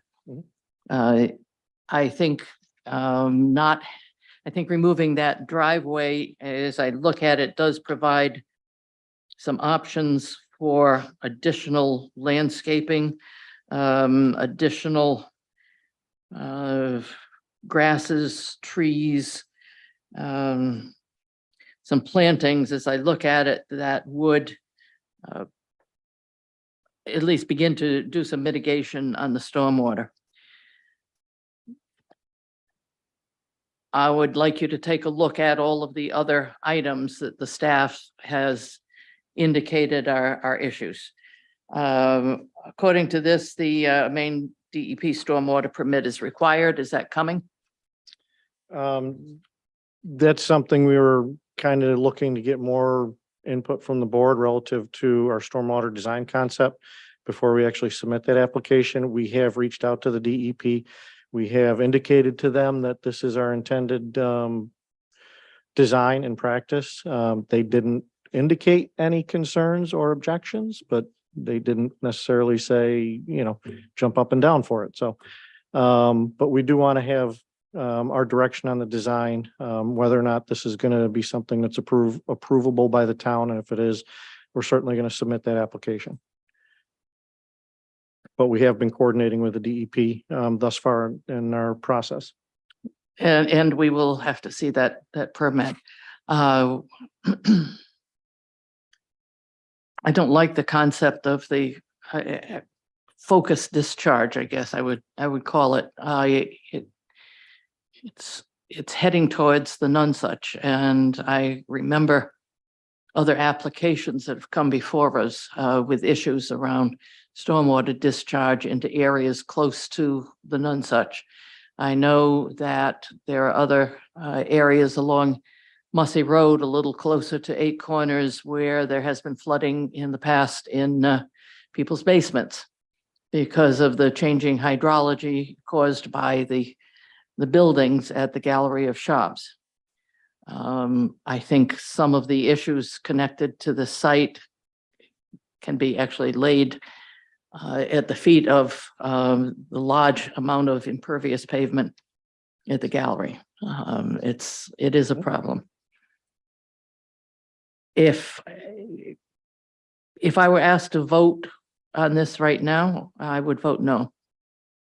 I'm just being as honest as I can. I am not comfortable with what you're doing. I don't believe it addresses the intent of Scarborough ordinances in terms of the low impact development in its current existence. I couldn't support it. I guess you're hearing some general discomfort. I'm not going to call for a vote. You don't want me to call for a vote. But believe me, if I call for a vote and it goes down, you have to basically go away for a year and come back to us with something entirely brand new. You have an opportunity to continue to work with the town and to come up with any alternatives that you can that would allow us on the board to believe you're meeting the standards and meeting Scarborough standards. It's a wonderful project. On a different site, different groundwater, different soil, great. But you found out a little late as you went along that the site really was not geared towards what you wanted to put on it. And I think that's unfortunate. I haven't been able to see where you've got the pumping stations on the site. I don't know if you put them there, but I don't have my magnifying glass with me and I have 80-year-old eyes. So I can't always read something that's in 2-point font. I would be concerned about the location there. I'm concerned about the location of snow storage. I'm concerned about how you're going to discharge that water and where it's going to go and how much it is potentially going to damage the Nonsuch River. I would suggest that you spend some time considering what you want to do. I think the board, from what I've heard, it's kind of in favor of your deciding that maybe that island is too expensive and you want to close off that entrance. I'm of the opinion that closing off that entrance, it will be cheaper for you and will be better for the traffic and will allow you to put in more landscaping. But I don't think doing that is going to have a significant impact on the stormwater issues that have come up to us tonight. So all I can say is I think you need to spend a lot of time working with the town and with Angela, and whatever is asked for in terms of data, that you provide that. And then when you come back to us, you can come back to us with something that we can look at, because your discussion was fine, but partially through there, I started saying, well, let me see if I've got this right, and tried to catch up with you on some of what you were describing. I'm sorry, but I think we're done tonight. Okay. Thank you. Can I say something? Real quick. Probably. No, it's just more along like working with the town. I mean, we're all for this. We understand that the concerns that everybody has. I wasn't sure if you're angry with us, but go ahead. A little frustrated, yes, but we've been trying to work with the town and haven't got a lot of information. And so we come to the planning board with not a lot of back and forth with the town. That's the frustration I have. Multiple calls, multiple emails, and then we're here. Where I would love to have a conversation with the town to then present something that the town feels comfortable with. The town engineers ones. So well, I'm here tomorrow. I leave at 5. I'll be here all day if you need me to brainstorm any idea possible to make this project go forward. I just am not getting that feedback. Well, I would hope that the staff, I would just like to say, I'm the planning director and I'm not the engineer and I haven't been directly involved. But I think that the feedback that you've gotten is that what you've proposed is not acceptable. And we haven't received any alternatives to that.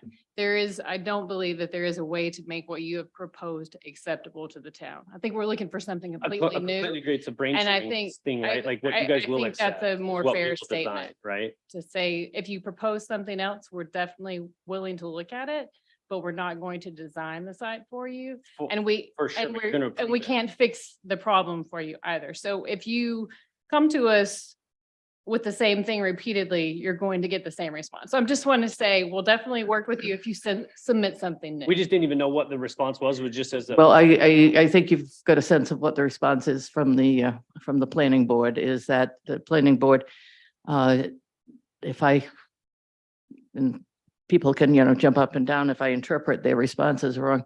I think the planning board is extremely uncomfortable with what you proposed. I said, personally, I would vote against it. It's not just that I'm uncomfortable. I'm more than uncomfortable. And I appreciate your. So I think if you wanted to know where the planning board stands, you got a good sense of that tonight. I really hope this project can find a way to go through, but what we've got right now, I think does not meet our standards. Okay. All right. Thank you. Thank you.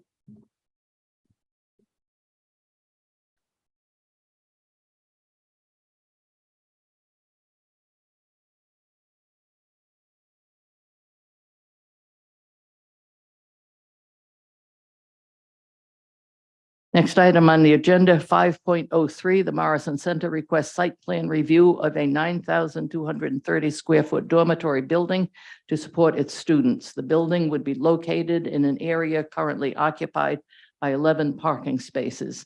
The project is located at 60 Chamberlain Road, Assessors Map R79, Lot 130.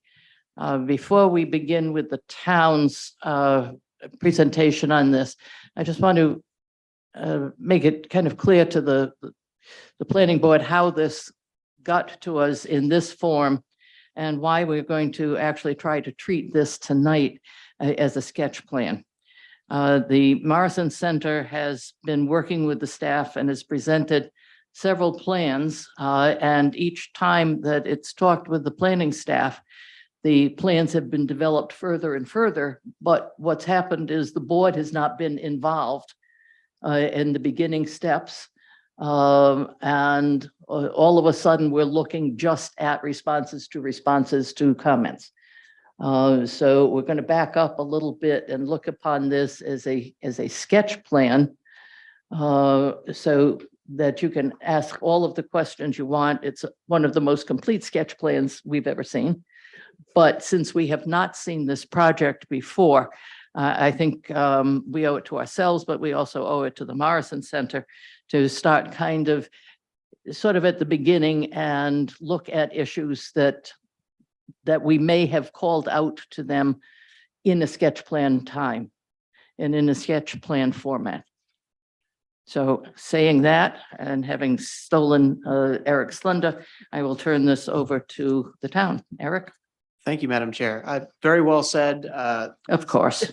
It's been great working with the Morrison Center on this project, and they had submitted in February initially, and staff found that application incomplete, lacking some stormwater and traffic analysis. An updated application was then submitted back in May. With a scheduling conflict, they were not able to be there, so they're here in front of you tonight. Staff's main concern, I know the board certainly has a lot to go through, is coming up with a pre-development stormwater analysis. I know we've talked a lot tonight about making sure that sites post-development are not adding additional flows more than what was approved, what was existing prior to the development. So getting that pre-development figure and analysis is something that staff is requesting. So with that, I would turn it back to you, Madam Chair. Thank you, and I will turn it over to the Morrison Center. Thank you, Madam Chairman. I'm Bob Metcalf with Mitchell and Associates, and with me tonight from the Morrison Center is, where'd you go? In the back of the dark, Maureen Weeks, sorry.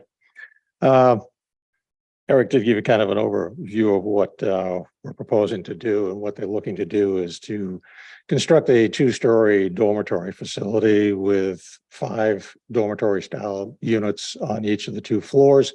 And then in addition attached to that for a 1-story unit, that'll be for a combined cafeteria, if you will, multifunction room, and it'll have an industrial type kitchen. What may help is if I can go back.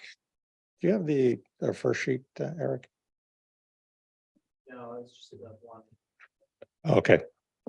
You just brought the one plan up. Can I give you a thumb drive? Good. Sorry about that.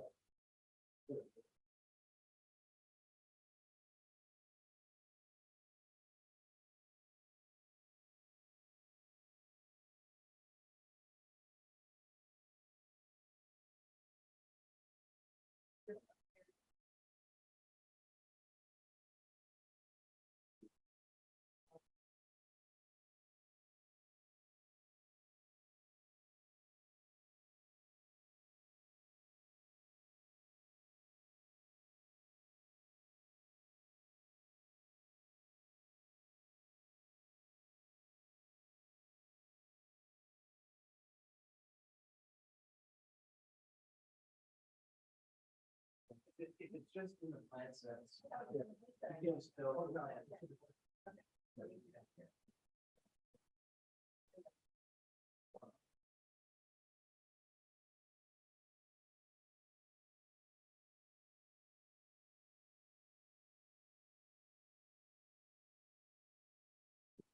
Well, as soon as that comes up, I'll be able to show you what the existing conditions are out there on the site presently. So. Would you mind telling us a little bit more about the Morrison Center while we're waiting? A little bit more about the Morrison Center. I might actually have Maureen actually give you a little overview of it. I mean, I've been working with the Morrison Center on numerous projects and even started on this from the beginning, but more of the detail of what the Morrison Center is, I would defer to Maureen. Sure. Hi, everyone. My name is Maureen Weeks. I'm the executive assistant to Mark Ryder. I've been with the Morrison Center for about 8 years. I'm also a Scarborough resident. Morrison Center supports children through adult with disability. We are on Chamberlain Road. Our current building has a program for K through 12 students. So they come to our building and they go to school. We currently have about 15 students that are full-time students, but they do not live in the building. We also have a residential 6-unit, which was just approved last year in the building. So we do have 6 students that actually live in the Morrison Center in Scarborough. And this, of course, this dormitory is something that we're asking for additional students. There is a great need in the state of Maine for students that have disability, both intellectual as well as physical disabilities, to be able to have a place to live. And these students will live full-time on campus in Scarborough. So it's a great place. If you ever get a chance to come on over, we have greenhouses. It's really a wonderful place to be. So. Thank you very much. Mhm.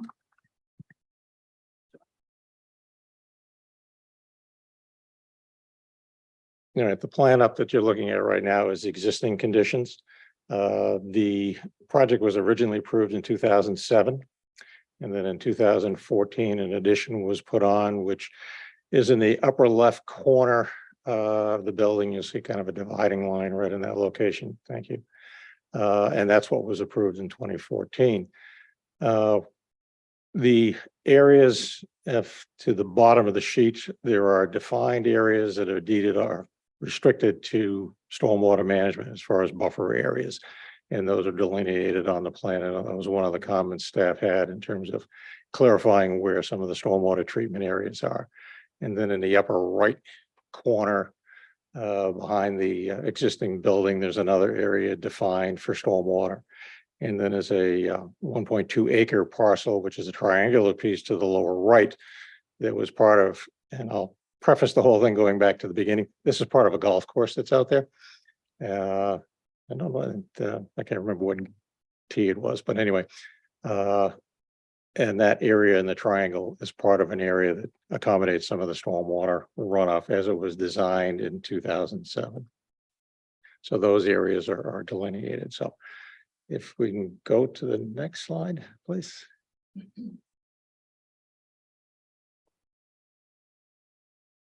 As stated, we're looking at the addition of a freestanding dormitory building, which is a 2-story for the 5 dormitory style units on the ground floor and 5 on the second floor. And the wing to the right-hand side is the one that is the combined cafeteria multi-purpose area, and it has an industrial kitchen. When this was laid out, there was 11 parking spaces from the existing plan that are being removed.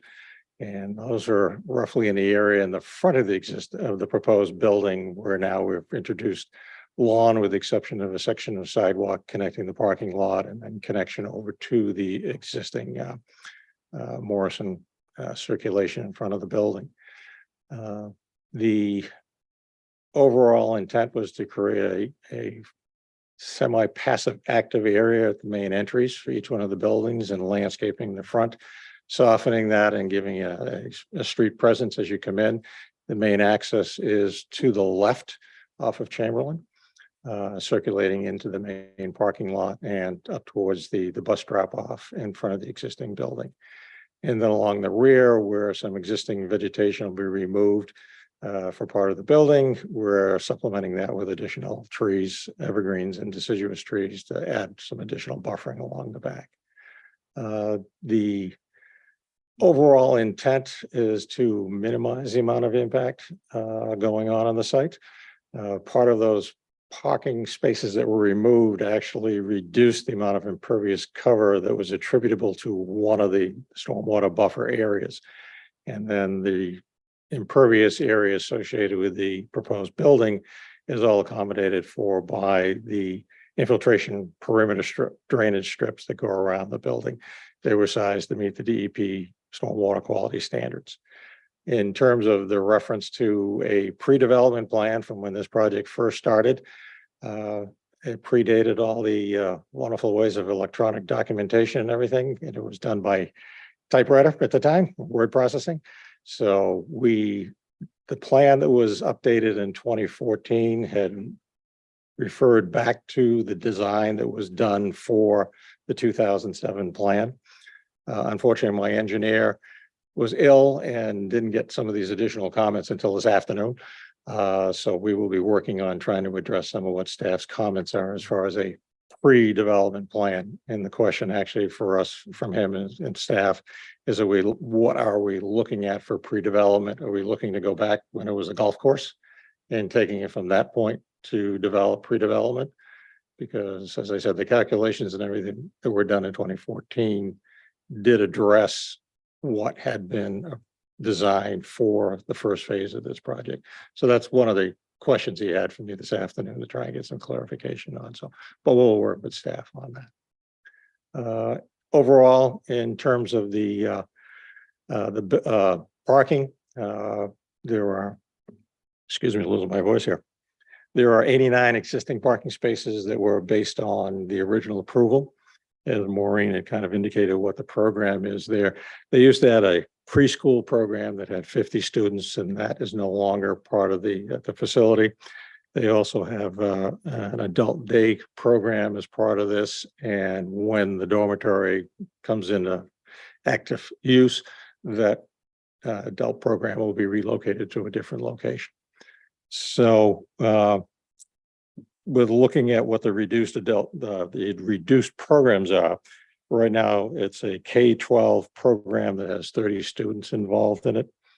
The total demand expected to be generated is 50 cars during the school day and between 8 and 12 cars on evenings and the weekends, and that's primarily for the on-site resident students who would be staying there. So there's 79 parking spaces that would be maintained with the layout as you're looking at it now, which is more than adequate for being able to accommodate what the current program use is. But because we're reducing it from what was originally approved, we need board confirmation that that's an acceptable approach as far as the parking is concerned.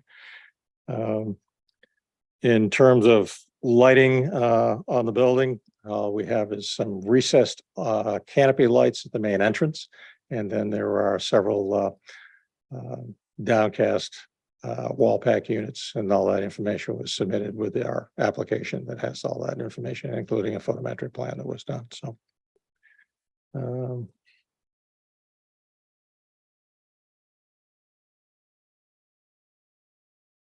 the public utilities right now, there's a water main that comes into the lower right that comes in off of Highland Avenue.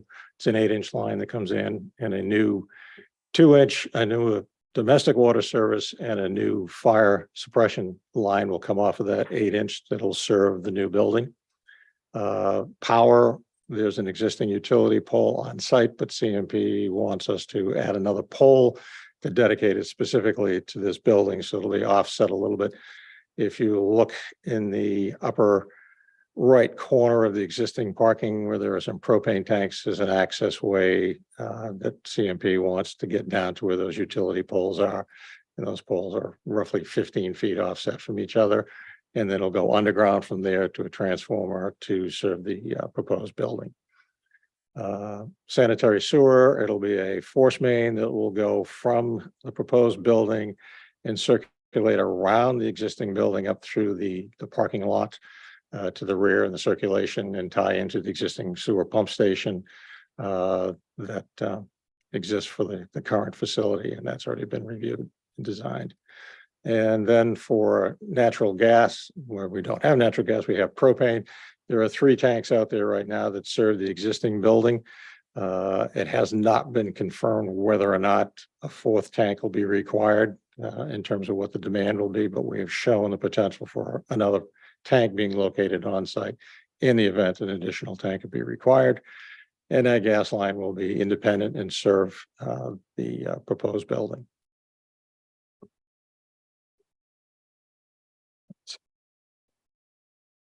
Back to my other page here. So we did receive numerous comments, as the chair had said, that staff has gone through, and we've been trying to do diligence here in terms of getting through some of the hurdles and things. And, you know, as I said, having worked on this project starting in 2007, that a lot of things have transitioned over the time. So we're just trying to pull together and get everybody up to speed with what this project is and what the detailed information is required. So we're working through that. A couple of the comments that we received on Friday, I think it was Friday when I saw them. One was the fire department comments, which I had never seen any of those in previous comments. And that is in terms of having access not only to the front, but all on one side. And we'll meet with the fire department to have that discussion of how to address that. The building will be fully sprinkled. So we just need to try and figure out how we can work through that in terms of accessibility on the for the fire department. The intersection of Highland Ave and Chamberlain Road, we submitted a sketch for the application you have.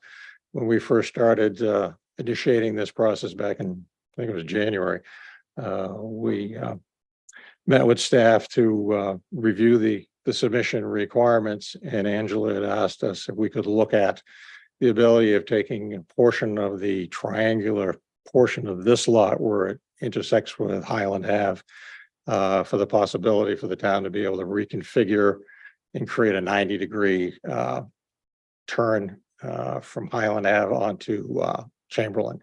And we did submit a couple of different scenarios. Angela gave back some comments, and we resubmitted another one. And I'm not sure whether or not that has actually met with your satisfaction. If it has, that's something that would be worked out as part of the sign-off agreement, that a portion of the land for Morrison would be dedicated to be able to readjust that intersection.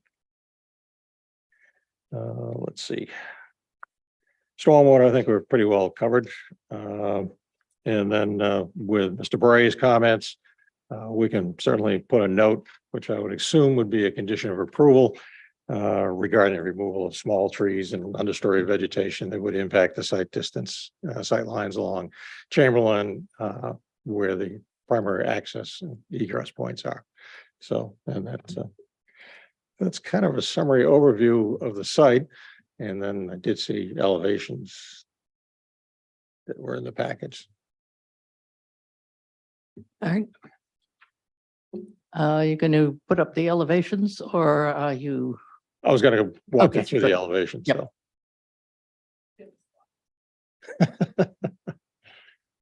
I apologize. I evidently miscommunicated with Eric. I thought he was gonna have the plan set that I could use if I was, unless I was doing something different for a presentation, so.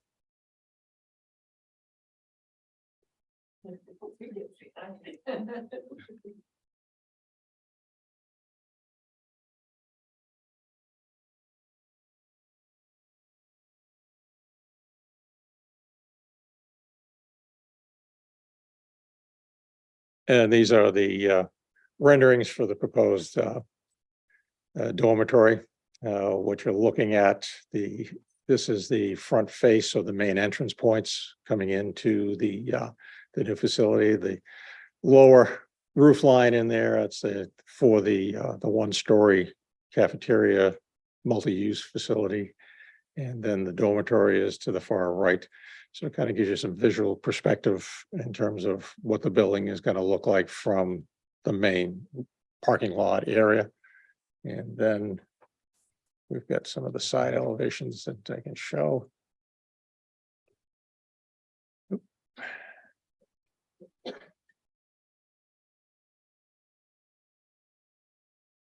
to this one, I think, on the side.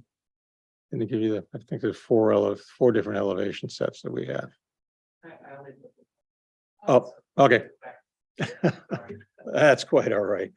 So anyway, off to the left-hand side of the multi-purpose facility, there's a detail on that end of the building that gives some presence to it. So it's just not a blank facade. So there's detail in the building and then the egress points. And then along the rear portion that's on the Highland Ave side there's fenestration on it, and but there isn't a lot of detail in that side of the building. It is more for emergency egress coming out of the cafeteria and then also coming out of the dormitory units. So that's kind of a broad brush of, and then there's the floor plans if you want to look at those in terms of how that's, there we go. So the lower one you're looking at right now is the rear of the building. And then that gives you the detail along the side where you'd be looking back towards the cafeteria. Okay. And I'd be happy to answer any questions the board may have. All right, thank you. This item is available for public comment. Is there any member of the public in the room or online that would like to comment? If so, if you're in the room, approach the podium. If you are online, please use the raise hand function on the Zoom. No one online. No one in the room ready to jump up. All right, in that case, I declare the public hearing portion over. And we'll turn this over to the board. Please remember that this is a sketch plan. I would treat this as a sketch plan, but if you have specific comments on what you have read, please go ahead, because this will rapidly come to us in a final form. So who would like to begin? I'll start, Madam Chair. Okay, Jim first, and then followed by Roger, who is just a little slow. Get his hand up there. Sorry, Roger. Great package. Thanks for having it be so well thought. The only comments that I have, and it relates to the lighting, and I didn't see unrelated to the photometrics, but I'd like to see the cut sheets for the light Sure. fixtures that you're going to be using. Yep. And just confirm that they're going to be 3,000 Keller temperature with an 80 CRI color rendering index value. That's the only comment that I have right now. Thank you, Madam Chair. Thank you. Roger? See, I was gonna talk about lighting. I hardly know what to say. Go ahead.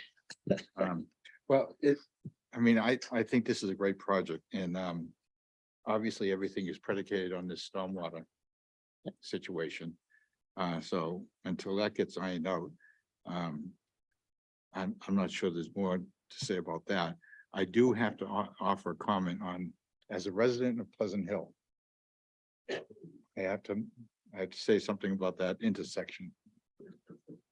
Because I saw the design on the screen here. I can talk about that later on, like in transportation, okay? But I don't like what I saw right there.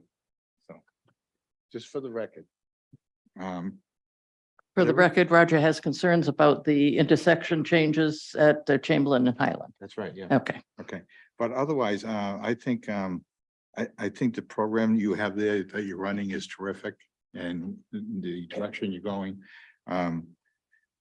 So I'm looking forward to seeing what you come up with regarding the stormwater and make sure that, I know I've actually played that golf course many years ago and had it pretty soggy out there sometimes. So, Well, when I did the sidewalk, it was soggy, so, but it was also raining. yeah. So, that's all I have right now. All right, thank you. Jen? I don't have too much. I am curious about, and if I missed it, I apologize. Is there a target age for the students that will be living in this facility, and or would they be living with, I'm just trying to get a sense for how many new people in the building, whether they be students and family or students and staff or whatever that makeup is. Answer that. I think you So said 10 Our residents. kiddos are K through 12. So our kids run from about 5 to 20. Actually, folks with disability can go to high school until they're 20.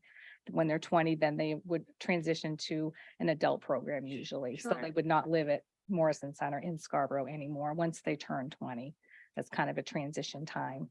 So that's, and families don't live with their kids. These are kids that either have families, but the families really want them to live and go to school at a special purpose school, which is what we are. Or they're out of state. A lot of times these kids, we do have a few that are actually from out of state because some states don't have great programs for folks that have disability. So we offer that. Like I said, there's such a huge need, and we hope we're going to try to fit, at least, take care of some of these kiddos. Yeah, So, sure. so that's, hope that answers your question. So yeah, in addition to, and so that's why it doesn't matter to me if people there are related to the students or not, but, Sure. you would also then have staff that stay there permanently. Oh, yeah, we have staff. So we have round the clock staff. And they're up, they're awake staff. They don't sleep. So we have staff. A lot of our staff, some of our staff do take care of the kiddos in the actual resident. They're also then they go to school with them during the day. So they do like an 8 or 10 hour shift, and then we have another shift come in. So, that's the kind of staffing that we do have. Most of our kiddos are 1-to-1, meaning they have a 1-to-1 staff with them. Not all of them, but a lot of them require that. Sure. Okay. Yeah. So essentially double, for argument's sake, the number of people that would be staying at this facility, double the number of students that you would be anticipating. Is that right? Like a student plus staff, that's how many people you'd be planning for in the building. It could be, but if you think about it, like some of the staff are with the kids. And then they go and they're their ed tech during the day. So there's not always a different person. It's the same person, then they go home. So that's kind of how it works. So Sure. in the residential, sometimes there's no staff during the day because the kids are actually, they transition to the school. Sure. So, it's kind of, if that makes sense. Okay. That's helpful. Thank you. Okay, I was sure, just sure. curious how Yep. it would operate. Okay. And then I guess the only other thing that caught my attention, actually, one was the utility pole at the end of the walkway, but you sort of addressed that. It's there on purpose. you showed a rear exit door, egress door from the back of the back of the facility, but I'm curious why, or maybe just consider in the future, I guess. Yeah. I'm curious why that wouldn't be connected. As far as a walkway, Yeah, it was just an emergency egress and we just needed to be able to get them out of the building and not necessarily, it wasn't going to be an active door sure. that people will be coming out. Particularly in an emergency Correct. situation, I would imagine if you had folks with mobility challenges or wheelchairs in particular, that having a non-soggy surface, Mhm. to borrow your own words, Yep. might be helpful. But anyway, just as you continue to move forward and work through things like stormwater calculations and impervious areas, I feel like that would be something that would be beneficial. Okay. That's all. Thank you. Who is next? I can go since we're Okay. going down this line. Oh, might as well. Go ahead. Yeah, this looks like a great project. I certainly think there is that need out there in the community for these kind of support services. The good news is there's lots of new technology since when the original building was built. Maybe you won't need that extra propane tank if you think about other options. So I guess at this point, I would encourage you to seek a good design build mechanical HVAC contractor to see what kind of options you have. And depending on what options you do explore and come to fruition, anything that you put on the roof, we'd kind of like to see if that's part of the plan. You know, you spoke of a commercial kitchen. So there must be some sort of a mushroom or some sort of an exhaust system. Kind of like to see that and see if we're not adequately screening it from, the view. Likewise, any rooftop units or even ground-based, you could go with air source heat pumps or something of that nature. You don't need a lot of robust landscape right against them because you don't want to prevent the airflow, but you do want to have them so that, they're not seen as hardware hanging onto an envelope.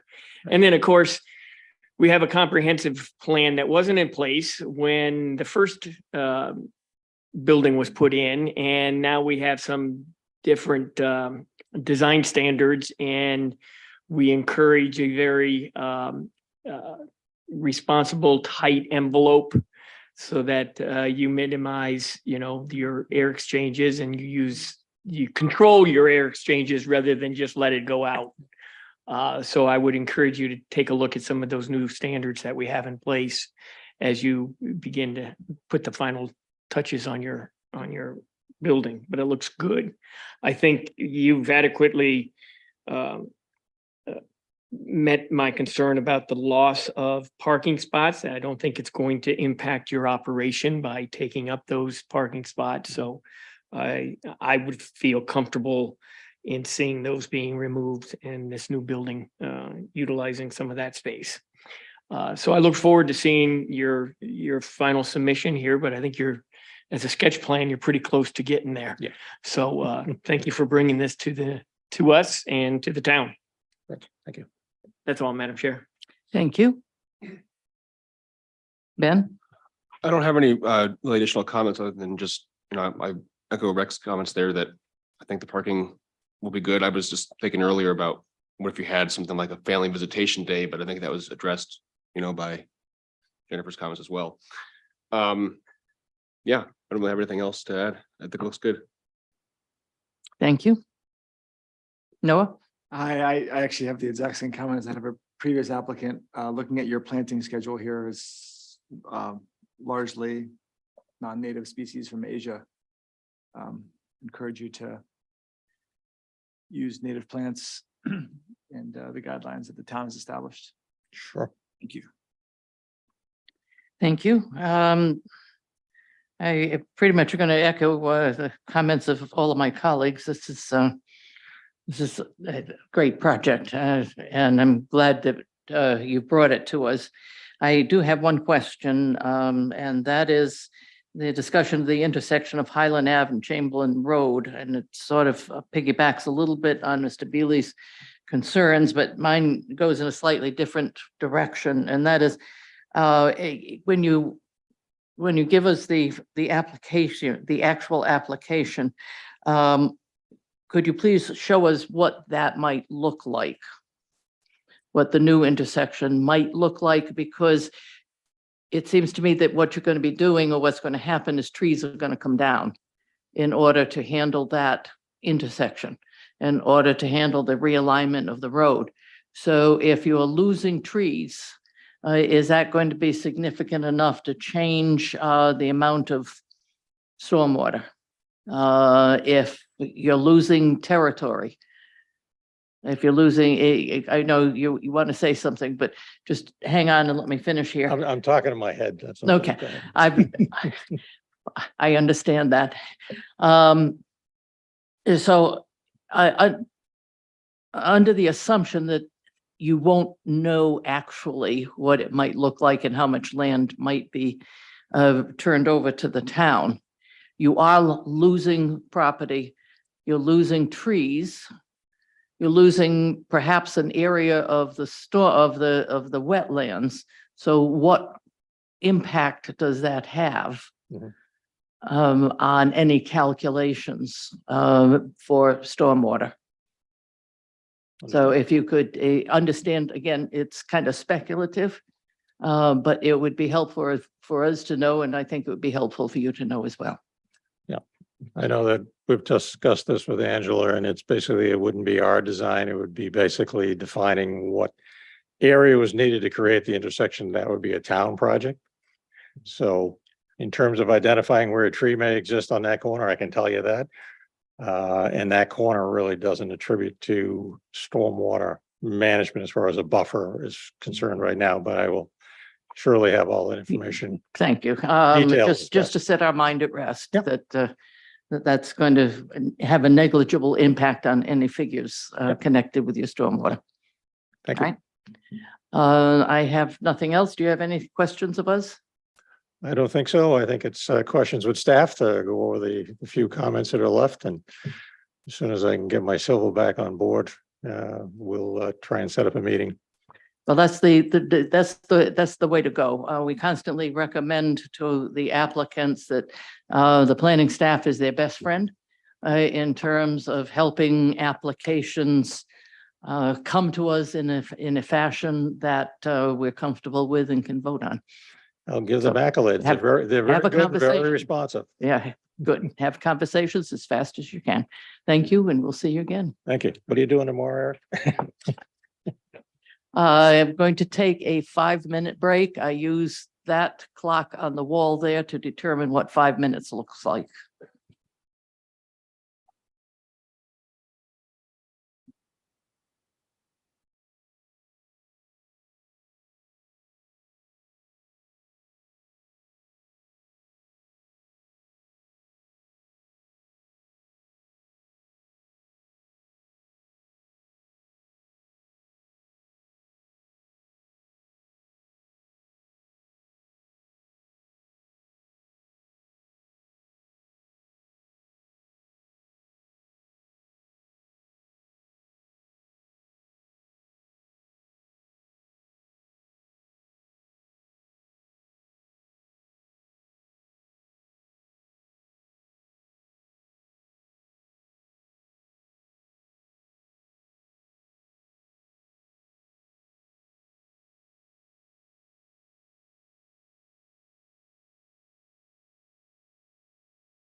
Meeting will come back to order.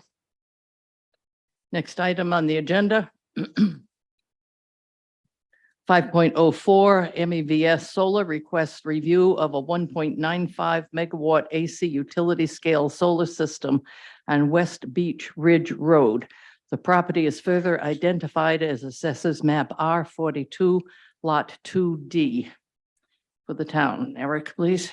Thank you, Madam Chair. So MEVS is in front of the planning board with a site plan for a solar array off of West Beach Ridge Road. Since the board's last review of the project, the applicant has worked to produce a plan that shows a paved entrance to the access road with shut-off switches that are accessible to the fire department for safety reasons. Additionally, a new culvert is also proposed to accommodate the minimum 20-foot wide roadway width that is proposed. The culvert will better accommodate both Finnard Brook and allow for the safe passage of wildlife in this area. Staff is satisfied with the applicant responses for the project and recommends that the board require all state and federal permits be in hand prior to taking action. It's our understanding that the applicant is currently working with Maine DEP on state permitting, and they should be prepared to update the board on that process accordingly. So with that, I would turn it back to you, Madam Chair. Thank you very much. And I will now call upon the applicant. Good evening, Madam Chair and members of the board. I'm Steve Barrett with Barrett Energy, representing the applicant. As far as updates, as Eric said, since the last meeting, we've had very productive discussions with the planning staff, as well as the deputy fire chief, focused primarily on the access road. So we have, as Eric mentioned, met kind of the requests for the width and slope of that roadway.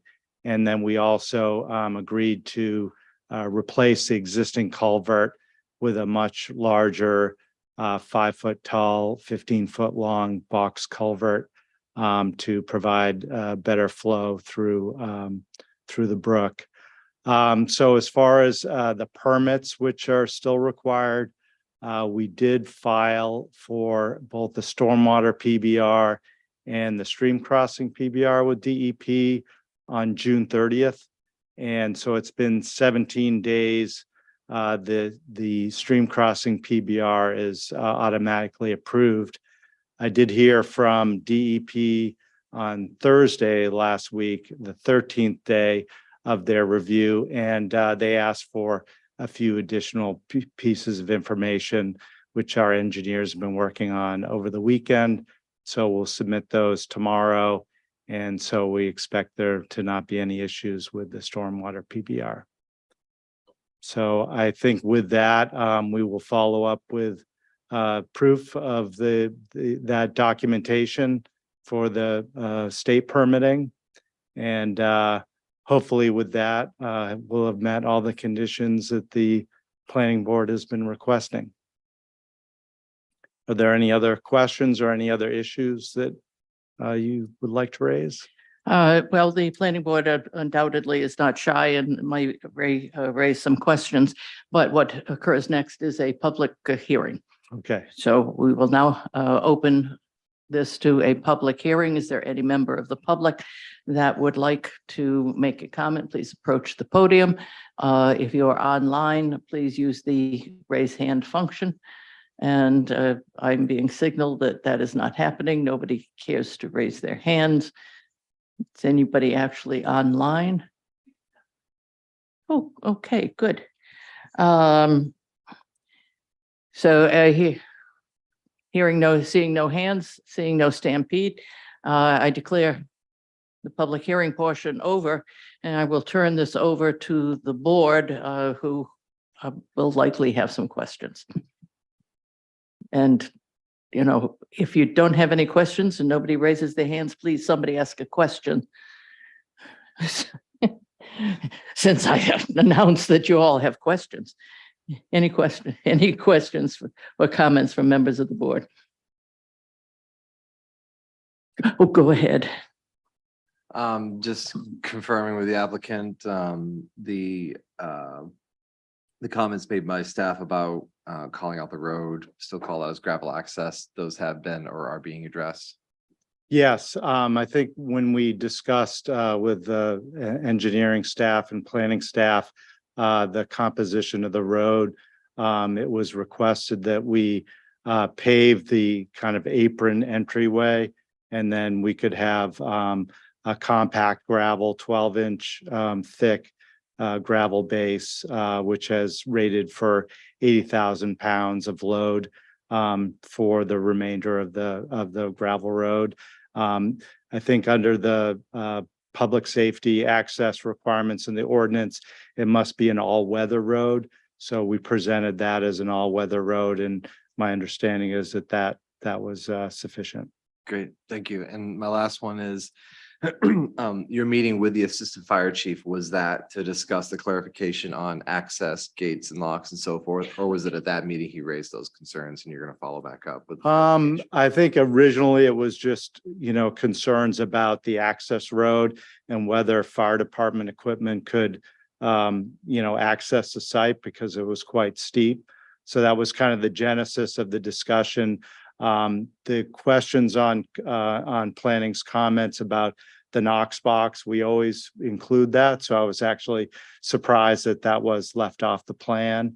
And then one of the other things was putting the disconnect at the street. Yeah. And that was something that the deputy fire chief was very happy with. Great, great. I just say, as you put them on the plan, just make sure they're clearly, boldly called out because they're small items and easily missed. So. Yeah. Thank you. That's all I have, Sure. Madam Chair. Thank you. Any other comments? Roger? Yeah, I would just like to thank the applicant because from my point of view, you've been very responsive to our concerns. I remember that when this was first presented, it was all over the place. And so you've done a good job putting it all together. And I think once we get the permits and everything, this should be a go. Great. Well, appreciate that. We've enjoyed, working with the town and the staff on getting this right. Thank you. Rick? Just a couple of things. Yeah, I can remember when our first conversations were around Cranberry Pines Road having the access, and it's come a long way, and I think it's going to actually be a very nice addition to our electric grid when it happens. Did notice that there was no revegetation plan with this, and our ordinance requires a revegetation plan upon decommissioning. So that needs to be included so that we can check that off the list. But other than that, I think you have worked with staff and getting to the point where, it's all about the permits. Oh, she is telling me there is a revegetation plan. I think there have been so many iterations of this plan that we're getting the most recent plan set and all the attachments that had come with it before. We're not All this in order. iteration. Okay, because I missed it. So, well, at least it's a requirement, and I'm have ultimate faith that the staff won't let you get a building permit until everything's been met. So, I just wanted to call that out. Thank you, Madam Chair. Thank you. Anybody else? I Noah. have a few questions. First, can you tell us about the fencing, and presumably you followed the Maine Inland Fisheries and Wildlife Guide for wildlife friendly solar fencing? Yeah. So that came up both in the comment letter from IFW, where they recommend wildlife fencing, which is kind of the large mesh agricultural style fence, however you want to describe it, with 6 inches to a foot of clearance underneath to allow passage from small critters. So we included that as our design for the fence. Okay, great. Thank you. And then my second question is about the actual cover type around the solar panels. Is it going to be gravel or is it going to be grass? It's going to be vegetated. We actually provided a pollinator friendly type of seed mix and plan, which is, more commonly being requested and kind of helps to build the pollinator habitat for the solar farms. That's great. Thank you. And how is that managed? So we go out at the end, primarily at the end of the year, and we mow it down just so the woody vegetation doesn't come back. but it allows the pollinator species to kind of get full access to the plants that bloom. You know, we'll have a variety of species blooming from spring, summer, and into fall. So So this is mowed, not used herbicide to manage? it? no, it's mechanically mowed. Okay, thank you. Yeah. Thank you. Anyone else? Madam Chair, Ben? I just have a question about potential future maintenance of the solar panels, you know, something, a hailstorm or what have you, or eventually some, you know, a wire gets rusted or frayed or something. What is the plan for vehicles coming on, you know, through there in order to maintain or replace or update solar panels over time? Sure. Yeah, I mean, the standard program is that there are kind of 4 visits during the year where preventative maintenance activities occur. So checking certain specific equipment. I'm not the engineer, so I can't tell you specifically, but they come in and it's normally like a box truck or a pickup truck. There aren't any big vehicles that are coming in. So that's done like quarterly. At the same time, these solar farms are monitored remotely. So, you know, they're monitored real time. If something is kind of out of whack or production seems to be down, then we would send someone out to kind of investigate if there needs to be some corrective measures. So that's kind of like the mechanical and operational things that need to go on. And then there's the vegetation management, like I said, which is typically once or twice a year. And these trucks or whatever for maintenance, even if they're small, they'll be driving along just the grass through the field sort of to get. Yeah, I mean, they'll come in through the access road, and between the 2 arrays, we have kind of the inverter pads on each of those turnarounds. And then staff would typically just go out with their equipment and check rather than driving around the field. It's okay, so they walk with equipment to each. Yeah, yeah. Gotcha. Okay, typically. that was, thank you. Yeah. All right, I just have a couple of questions that are really tying up a couple of the details that came up in the staff comments. Under the erosion control, there was a comment, the applicant must include a double row of erosion control along areas adjacent to or within 75 feet of any protected natural resource. Going to do that? Yes, we are. Going to show it on a plan, on the follow-up? We're plans? on the final plan. We'll include those. Okay, the plans must include standard erosion and sedimentation control plan notes. Going to do that? Yes.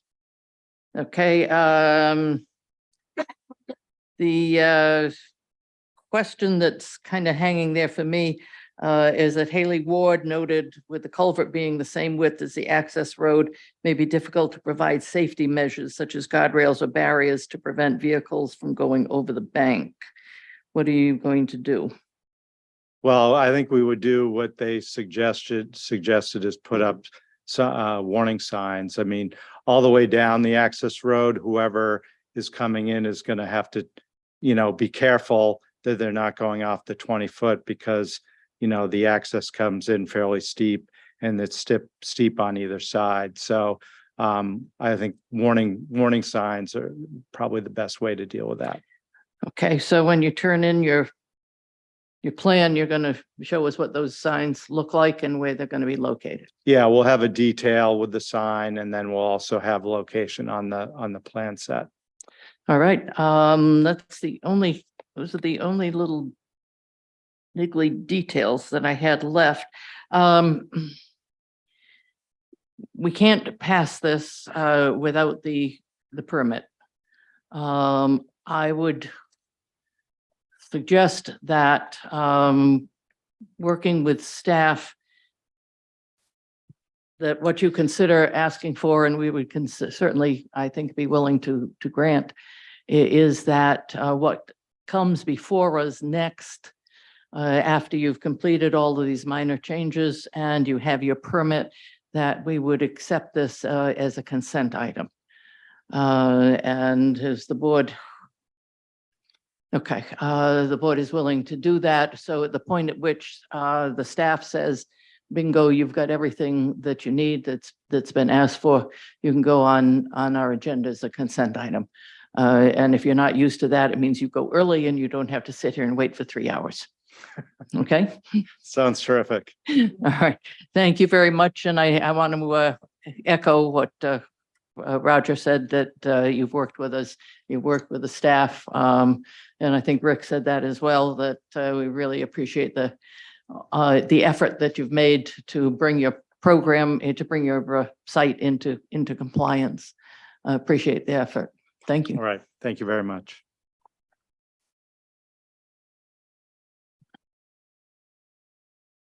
Next item on the agenda. 5.05 Ventanove Holdings requests a sketch plan review for a 19,280 square foot commercial building along Center Street and Immersion Drive. The property is further identified as Assessors Map U53 Lot 48 for the town. Thank you, Madam Chair. Ventanove is currently in front of the board with a sketch plan for a commercial structure on a lot in the Innovation District at Scarborough Downs. The property previously received site plan approval in 2021, and that approval has now expired, so a new site plan is being submitted. The sketch shows a smaller concept than previously approved, as well as some shared parking with the neighboring Zoom Drain lot.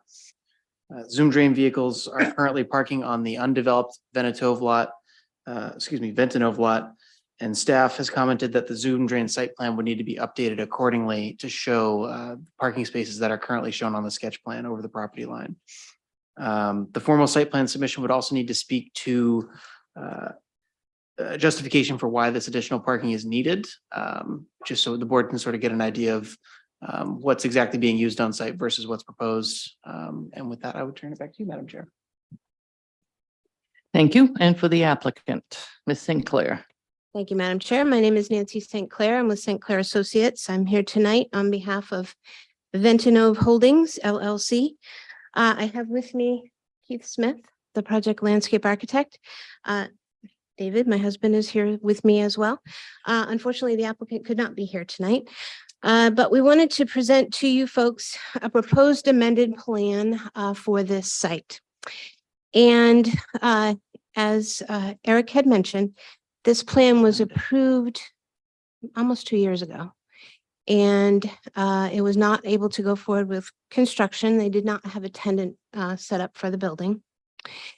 And so we requested and received a 1-year extension. That 1-year extension expires on the 19th of July. And so we're here tonight to present to you folks a modified building. And the reason for the delay, if you will, in being able to move forward with construction on the site is that the applicant has been working actively in negotiations with a prospective tenant for the building. The originally approved building was sort of an L-shaped building, if you recall, and it had multiple tenants in the building.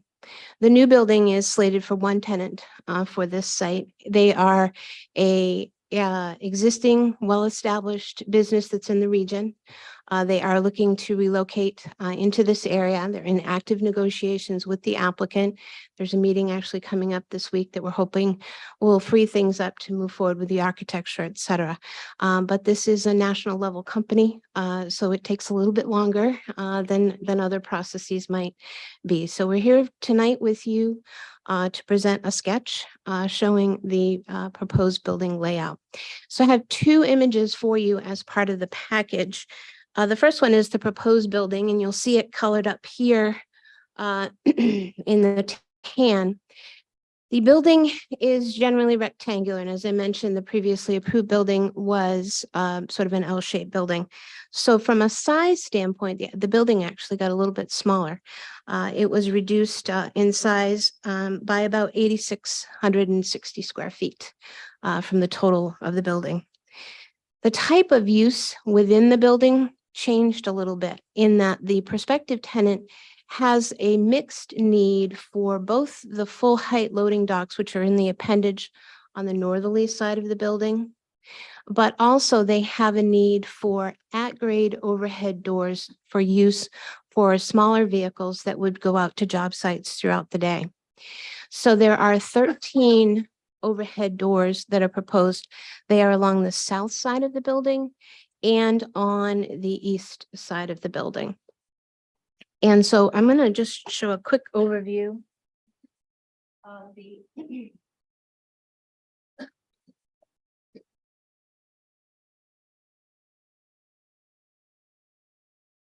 color up of the plan, the other second plan that was in your set. And the color up shows the outline of the building. If you look at this plan, you'll see that the proposed building is the tan color. The outline of the previously approved building is the yellow line that goes through the building. So if you're looking at this plan on the Center Street side or the west side of the site, the building didn't change. It didn't move. It didn't get any wider or anything like that. The changes to the building actually occur on the Immersion Drive site or the east side of the site, where that sort of L goes away and it becomes rectangular. What that allows is those access to those overhead doors that are on the south side of the building, kind of in the middle there, you'll see them, as well as the overhead doors on the east side of the building. In the previously approved plan, the site had a connecting access to Zoom Drain. Now, Zoom Drain is an affiliate of the applicant. The applicant owns both of the properties under different entity names, but as part of that program, there was an interconnection that was made with the Zoom Drain site so that vehicles that were coming out of that property with the prior plan, because of the shape of the building, couldn't get around the building, and so ended up coming through the Zoom Drain site. If you recall from our discussions about the truck function and the maneuvering of the trailer trucks that are on the site is designed with a dock appendage that has docks that face in the westerly direction and docks that face in the easterly direction. Our points of access on the northerly end of the site allowed trucks to come in off Center Street, pull past the easterly facing dock, back straight in, and exit out Immersion Drive. Likewise, the similar function happened with trucks that would be using the westerly facing dock. Those trucks came in, came in through Immersion, backed up to the westerly facing dock, and were able to exit out Center.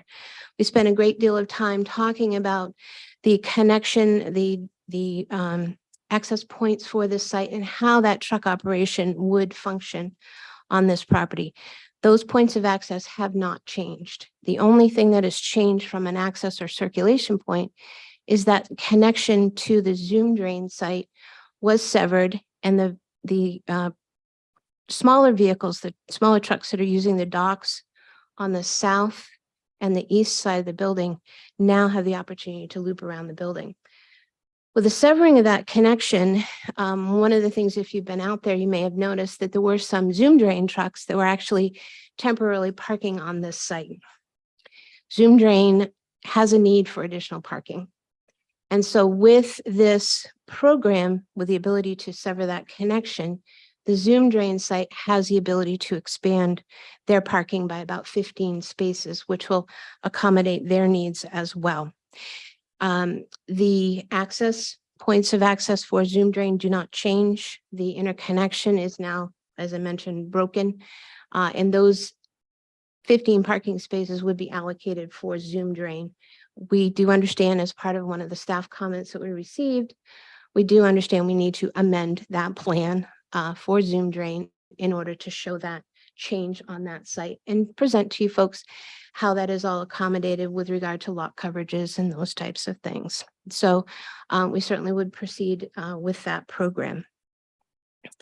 We are, as I mentioned, at the stages where we can present to you the program for the building, the site operation. Architecturally, the tenant fit up for the building isn't ready to go yet because we're still having that meeting that's coming up this week. But we are looking forward to the ability to get the architecture going so you can see the building elevations, you can see more detail about the site itself. We do understand from our comments with regard to lighting requirements, with regard to plantings, that type of thing. We'll provide an updated plan for you folks for that. But we wanted to present this to you to get sort of an initial feedback from this plan and get your input and being able to provide more detail as we come forward with the next submittal. So with that, I would appreciate any comments you may have. Thank you. This is an item that is subject to public hearing, public comment. Is there any member of the public in the room or online that would like to make a comment?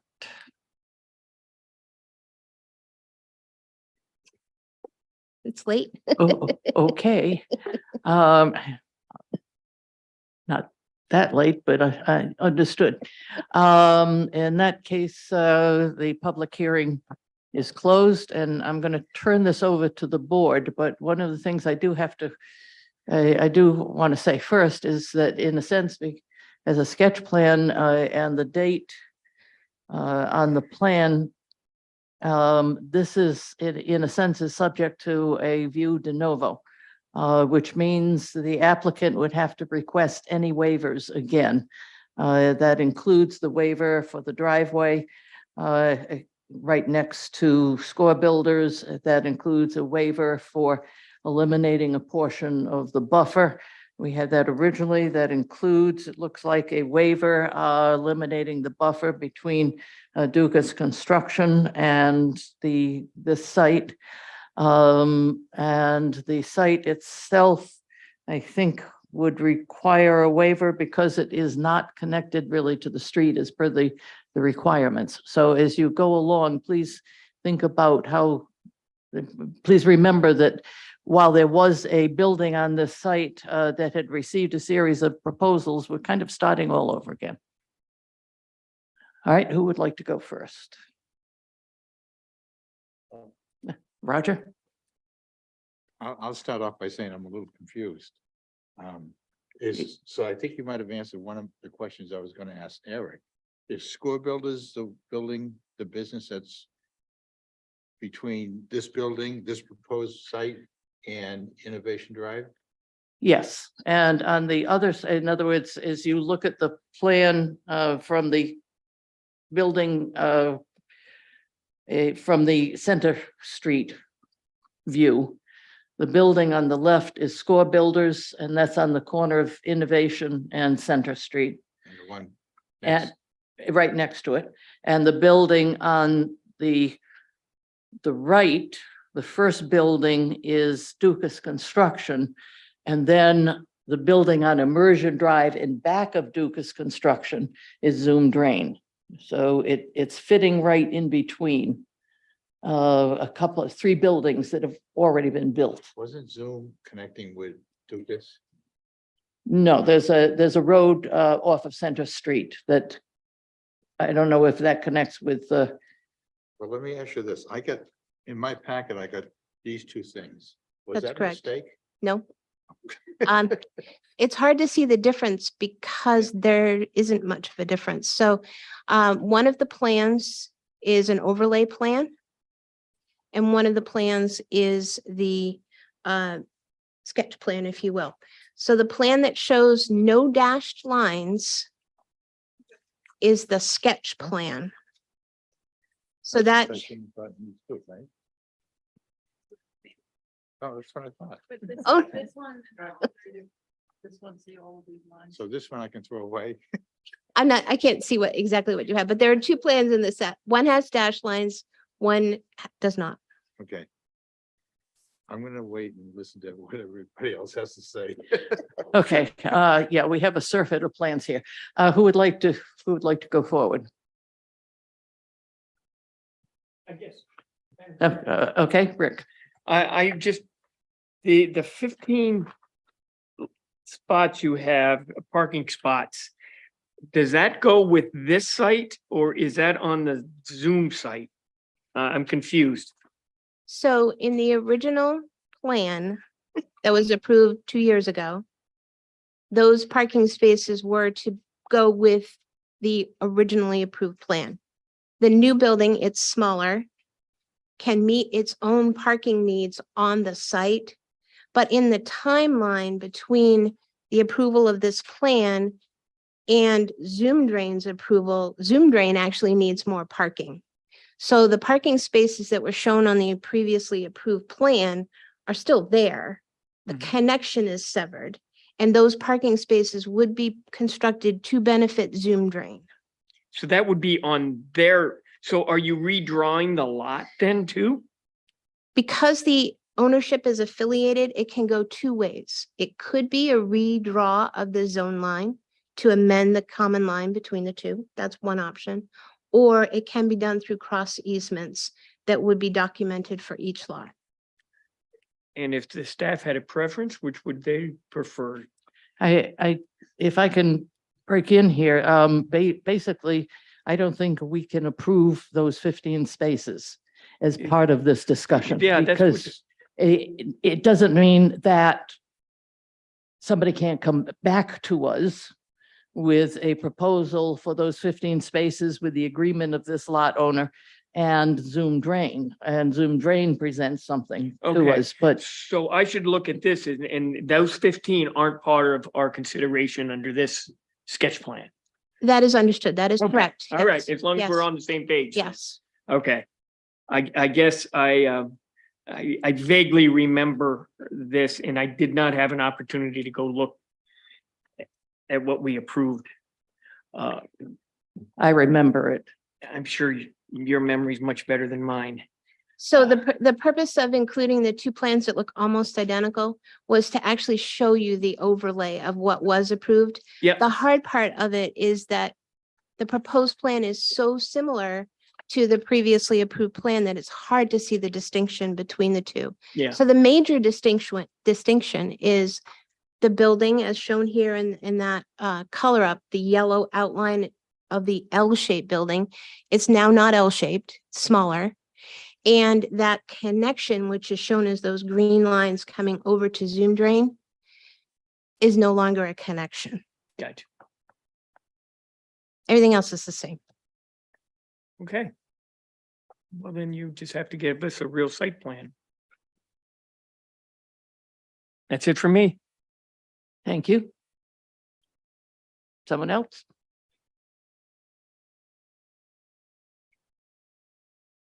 No Roger. I'm sorry, tell me again, what's inside, what's the yellow line represent? So the yellow line That's is original the building? outline of the originally approved building. So it was L-shaped.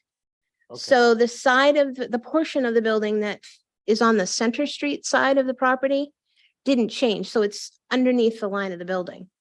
What Okay. changed was on the Immersion Drive side of the site, that larger building bump out went away.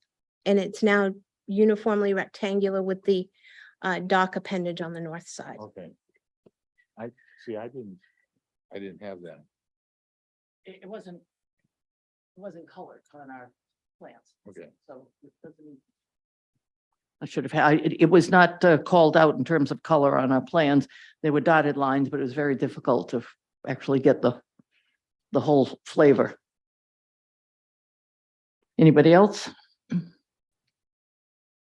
Can I actually ask one question? about Sure, integrated go ahead. services? So you had mentioned that you described very clearly the east and west accesses for the trucks. And that would make sense to me. When you're, whatever truck size they need, are there industry standards of essentially width of surface that they need to be able to maneuver trucks in and out, because they're gonna have to turn, like those are angles in each direction. So are these impervious surfaces planned specifically to enable that size truck?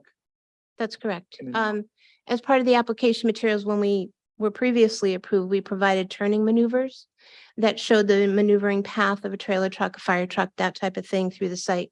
We would do the same with this updated plan for that. And those are based on industry standards for vehicles of certain sizes. Okay, thank you. Okay. Oh, Sorry. Jen, yeah, go ahead. Noah allowed me to formulate the question that I've been trying to figure out how to articulate. Which is, given the new building configuration and the fact that the building no longer cuts off access to the lower, for argument's sake, parking field. Can you explain a little bit as to why the second entrance is still needed on Center Street? I understand the top above the building on both Center and Immersion in order to facilitate the truck movements that you just explained, but it seems to me as though, based on what you've described for operations here, if it's going to be smaller vehicles that are maneuvering in and out for the overhead doors, that could be done through the other two existing curb cuts. So one of the types of uses of this building, as I mentioned, is a little bit different than the other building that we were proposing, in that this one has those 13 at-grade overhead doors. Those overhead doors are designed to provide access for smaller vehicles that would be out on construction sites. So those will have the staff members who will be arriving there, obtaining their product from the building, loading into their vehicles. It's all at grade, so it's more of a pedestrian and small vehicle interaction on what would be the southwest corner of the site. The office portion of the building, two-story piece of that, is focused on that corner. So you've got more of the employee who would come to the site and be there throughout the day. You've got more of the daily activities in and out with the smaller vehicles using those dock areas that are more pedestrian intensive. So to segregate that out, have those functions be more on the south side where people could come in, those smaller trucks could come in and go out and not have to deal with those trailer trucks coming in and out of the site, is why we kept the configuration with the entrances the way that they are. Okay. I think one thing that would be helpful for me anyway, moving forward is, again, if we could perhaps see, it seems like we should probably all have this burned into our brains at this point, but we don't. But a very scaled out look at how this lot sits in the larger context, to help understand that type of movement, I feel like. would be Absolutely, we helpful. can provide that. We did that, I think, on the last one. Yeah, probably. Thank you. No, okay, I'll go back to my original statement in that there are a whole series of waivers that are required. In other words, what we waived at the last time is not necessarily what the same waiver we would put this time. There's 8,000 square feet difference in the building. And the change in the configuration of the building changes traffic flow considerably. And traffic ease of flow. So by design standards, it gets at max 2 entrances.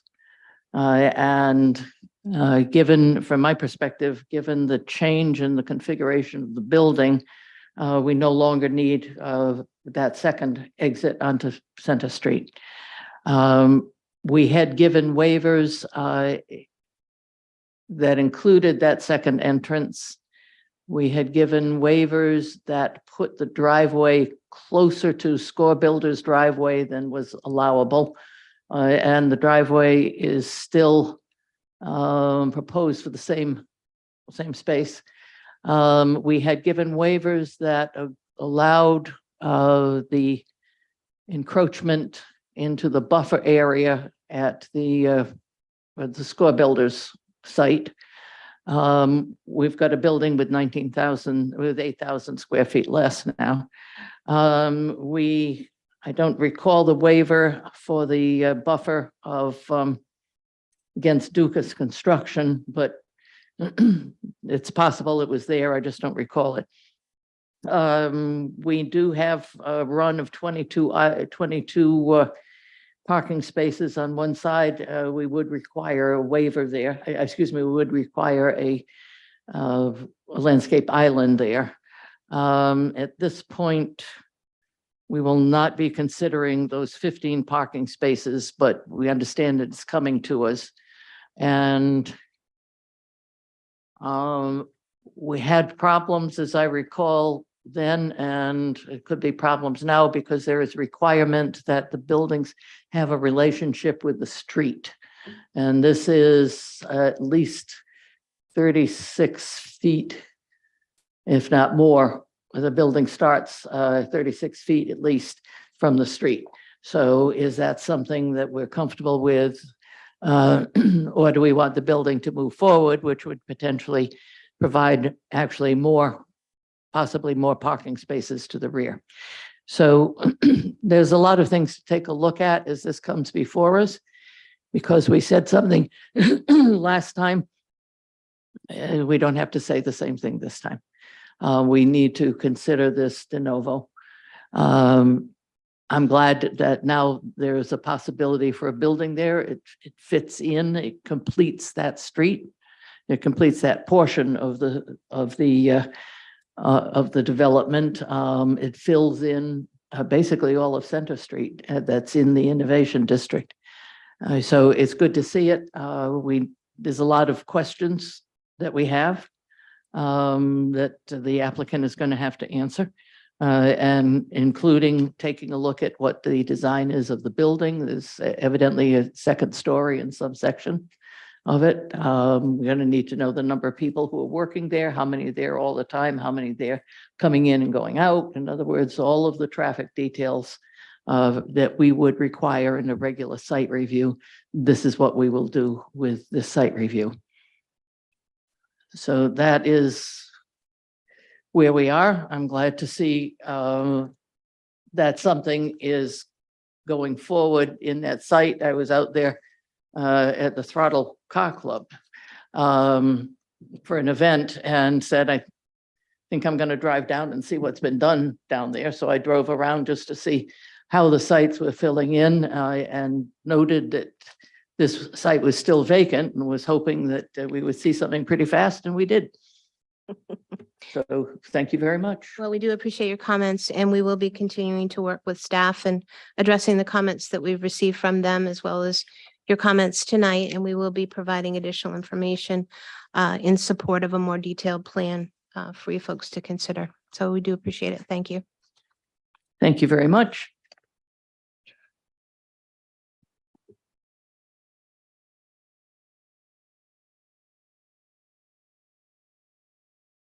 Item 5.06, Jelinas HVAC request a sketch plan review for a parking lot expansion at 224 Gorham Road. The project includes a 30-space parking addition at the western part of the site, landscaping and signage improvements. The property is further identified as Assessors Map R38, Lot 26. For the town, please. Thank you, Madam Chair. So Galinas HVAC is currently in front of the planning board with a sketch plan. As was mentioned, this is for a expansion of the parking area at 224 Gorham Road.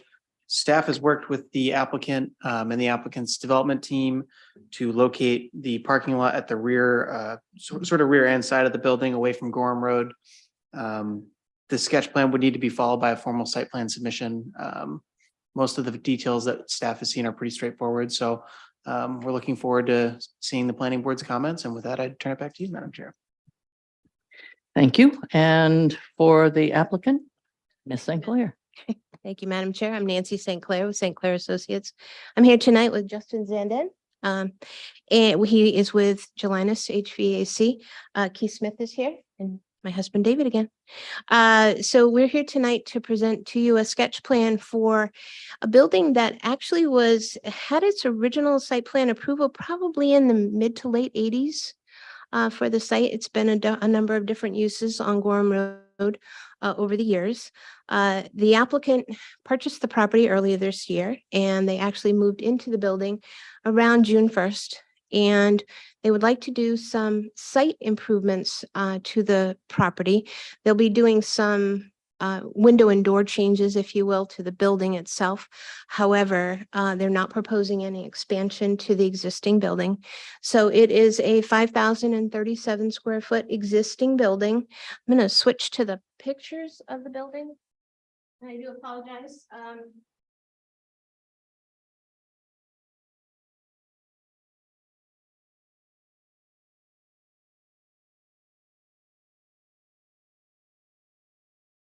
Building has just recently been painted, so it looks nicer. It's a nice gray, dark gray.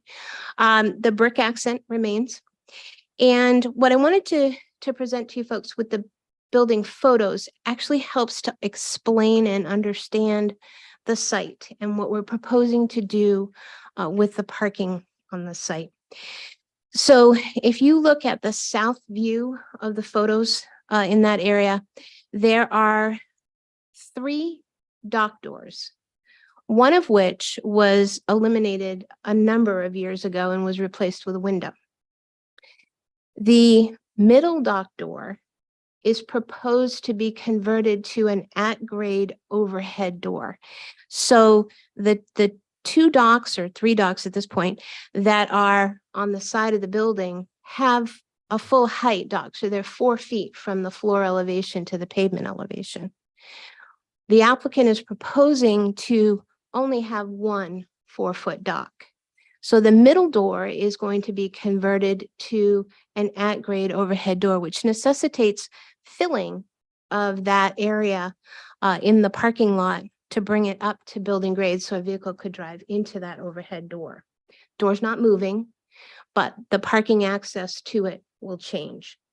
In doing that, that actually gives us a benefit to do a more traditional parking layout for that site.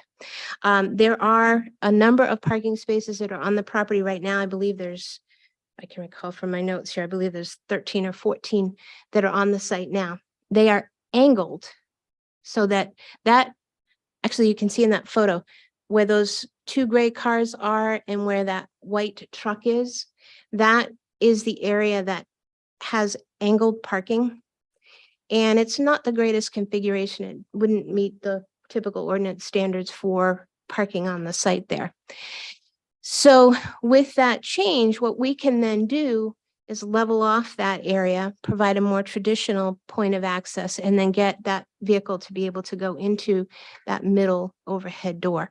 The door that's been filled in that is now a window will remain a window. And so I just wanted to kind of give you a 3-dimensional view of that. Go back to the plan again.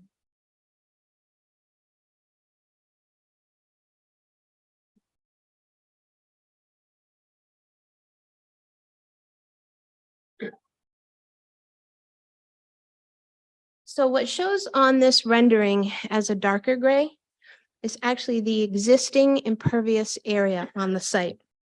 So those angled parking spaces are in a line that's sort of, if you're looking at this plan, north is to the right. So they're on the east side of the site is where those angled parking spaces are that drop off. Whoever's running the cursor is doing a good job. So that area is where we can do a more traditional layout, where we have now proposed 90-degree parking spaces. We can provide ADA compliant parking in that location. We are not going any closer to Gorham Road than the existing edge of pavement with our proposed changes. The proposed changes to accommodate the additional parking actually are to the west side of the site behind the building, and that's that lighter area that you see there. Along that edge, that is the existing edge of pavement right now, there are about 8 parking spaces, I think, in that area. They were striped to kind of face the west side, correct? What we would do with this plan is provide a double-loaded parking area on that side. So those spaces would be engulfed in that newer area, but they would be accessed from a center drive aisle shown on the plan. So what that does is it allows us to accommodate additional parking on the site that is behind the building, to the side of the building, et cetera. We are preserving the green space and the extent of landscaping that's along the Gorham Road frontage. Effectively, you're probably not going to notice much of a change on the site. We are proposing, as I mentioned, to do a more traditional layout where we do have 90-degree parking for the site. That darker line that's in the middle there is a proposed retaining wall. That retaining wall would have fall protection because we now have to make, between those 2 dock doors, we need to make a change in grade to go from accessing the building to having that 4-foot dock remain. So we'll have a short block retaining wall there. We'll provide you folks with details on that with fall protection for that. It will taper in height as you go back up to grade or down to grade, however you want to look at it for that, but that will be part of our more detailed plan information.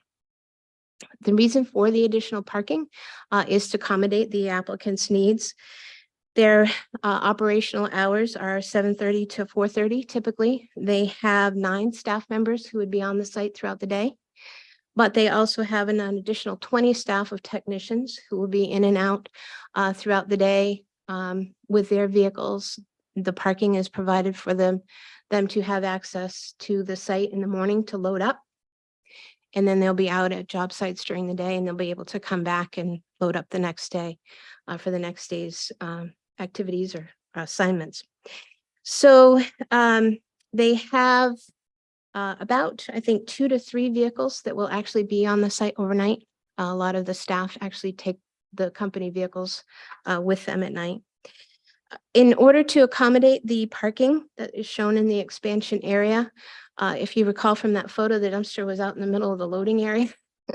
So we're providing a dumpster enclosure pad, a dumpster pad and enclosure on what would be the north west corner of the site off the end of the proposed new parking area.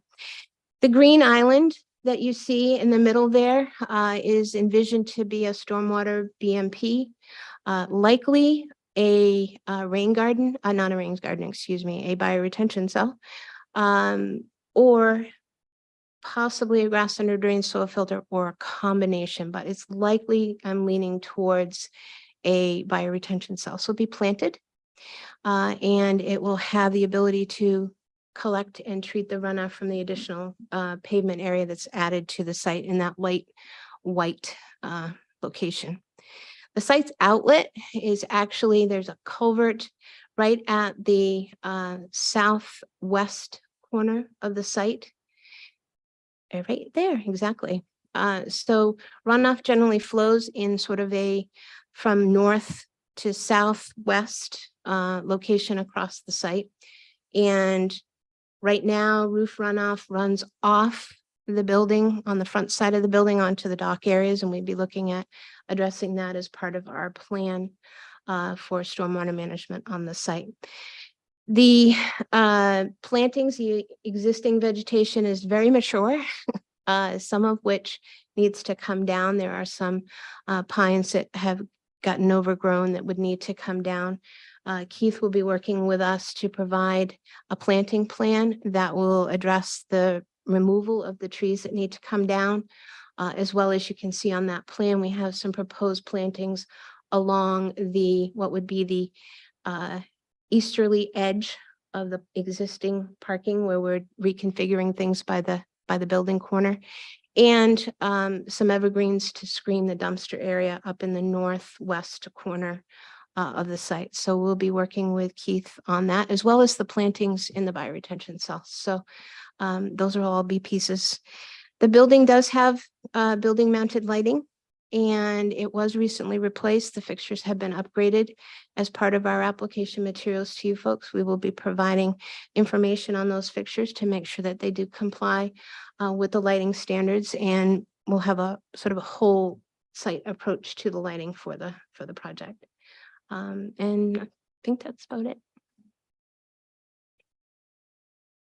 Thank you. This is an item that is available for public comment. Is there anyone in the room or anyone online that would like to make a comment?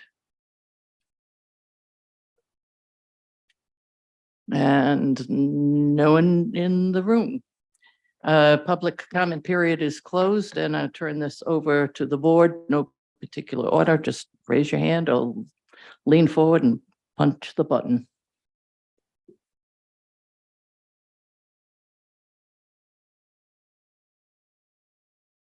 Okay, Roger wants to say something. Go ahead. I actually was going out that way the other day, and I made a point of going all the way out to go by this building, and actually it's not a bad looking building the way it is right now. It's in pretty good shape, so I'm looking forward to seeing more detail about what your plans are regarding the site. So I think I mean, compared to, there was another building nearby, which was the challenge. And so I think there's a good start here. So looking forward to see more information. Thank you. Anyone else? Jim? I don't have, I really don't have any comments, Madam Chair. Otherwise, it seems a very well put together description of what's going on here. As I think Sinclair Associates have done in the past, they do a very good job of being very well detailed at their packages that they submit. And I see no different here, and I have no comments. Thank you. Rick? I just want to add, I mean, I'm excited to keep these folks here in Scarborough, and this is what it takes to get them up. Hopefully they're adding employees because they're so busy that they need the parking spots. This is all good. Any retail operation going to happen here? No. Okay, all right. Just wanted to get that on the record. No, I think you've got the elements here. Be looking at, you know, the landscaping once it's all laid out, and good luck. Glad you're staying. Anyone else? Okay, I'll wind this up. I was pleased to see this come. There's been a lot of work going on around Eight Corners, with new buildings coming in and renovations of older buildings. And it's good to see that this is following through on a tradition that's going to really change that whole area. So appreciate it. Looking forward to, I assume that you do not have any questions about the staff comments. That you all set on those? No, they were very straightforward. Okay, very good. See you soon. Thank you very much.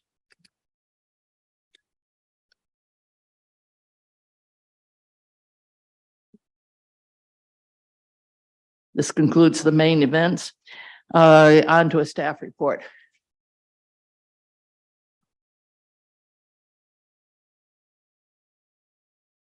So while Autumn gets that up, thank you. That was really quick. In terms of new building permits, 370 Route 1, the former Cliffs building, which is to be 2 tenant spaces. They previously had a foundation only permit, so they were doing work out there, but just got their full building permit. They'll be building a sidewalk along that portion of Route 1. Certificates of occupancy wise, 5 Stewart Drive in Dunstan Village received the first certificate of occupancy for the first floor. The unit and the second floor would be received at a later date. And then one that's kind of upcoming, I think we updated the board last month or maybe in May. Beacon at Gateway, the 2 buildings that were approved in early 2022. The first of those 2 was given occupancy a couple weeks ago, and the second of those 2 should be coming up here pretty shortly. I believe we're going out to inspect that next week or the week after. I don't think we have any more ordinance updates to speak to. I mean, The only thing I would add is the LD 2003 changes that were shown to you last time are going to town council this Wednesday.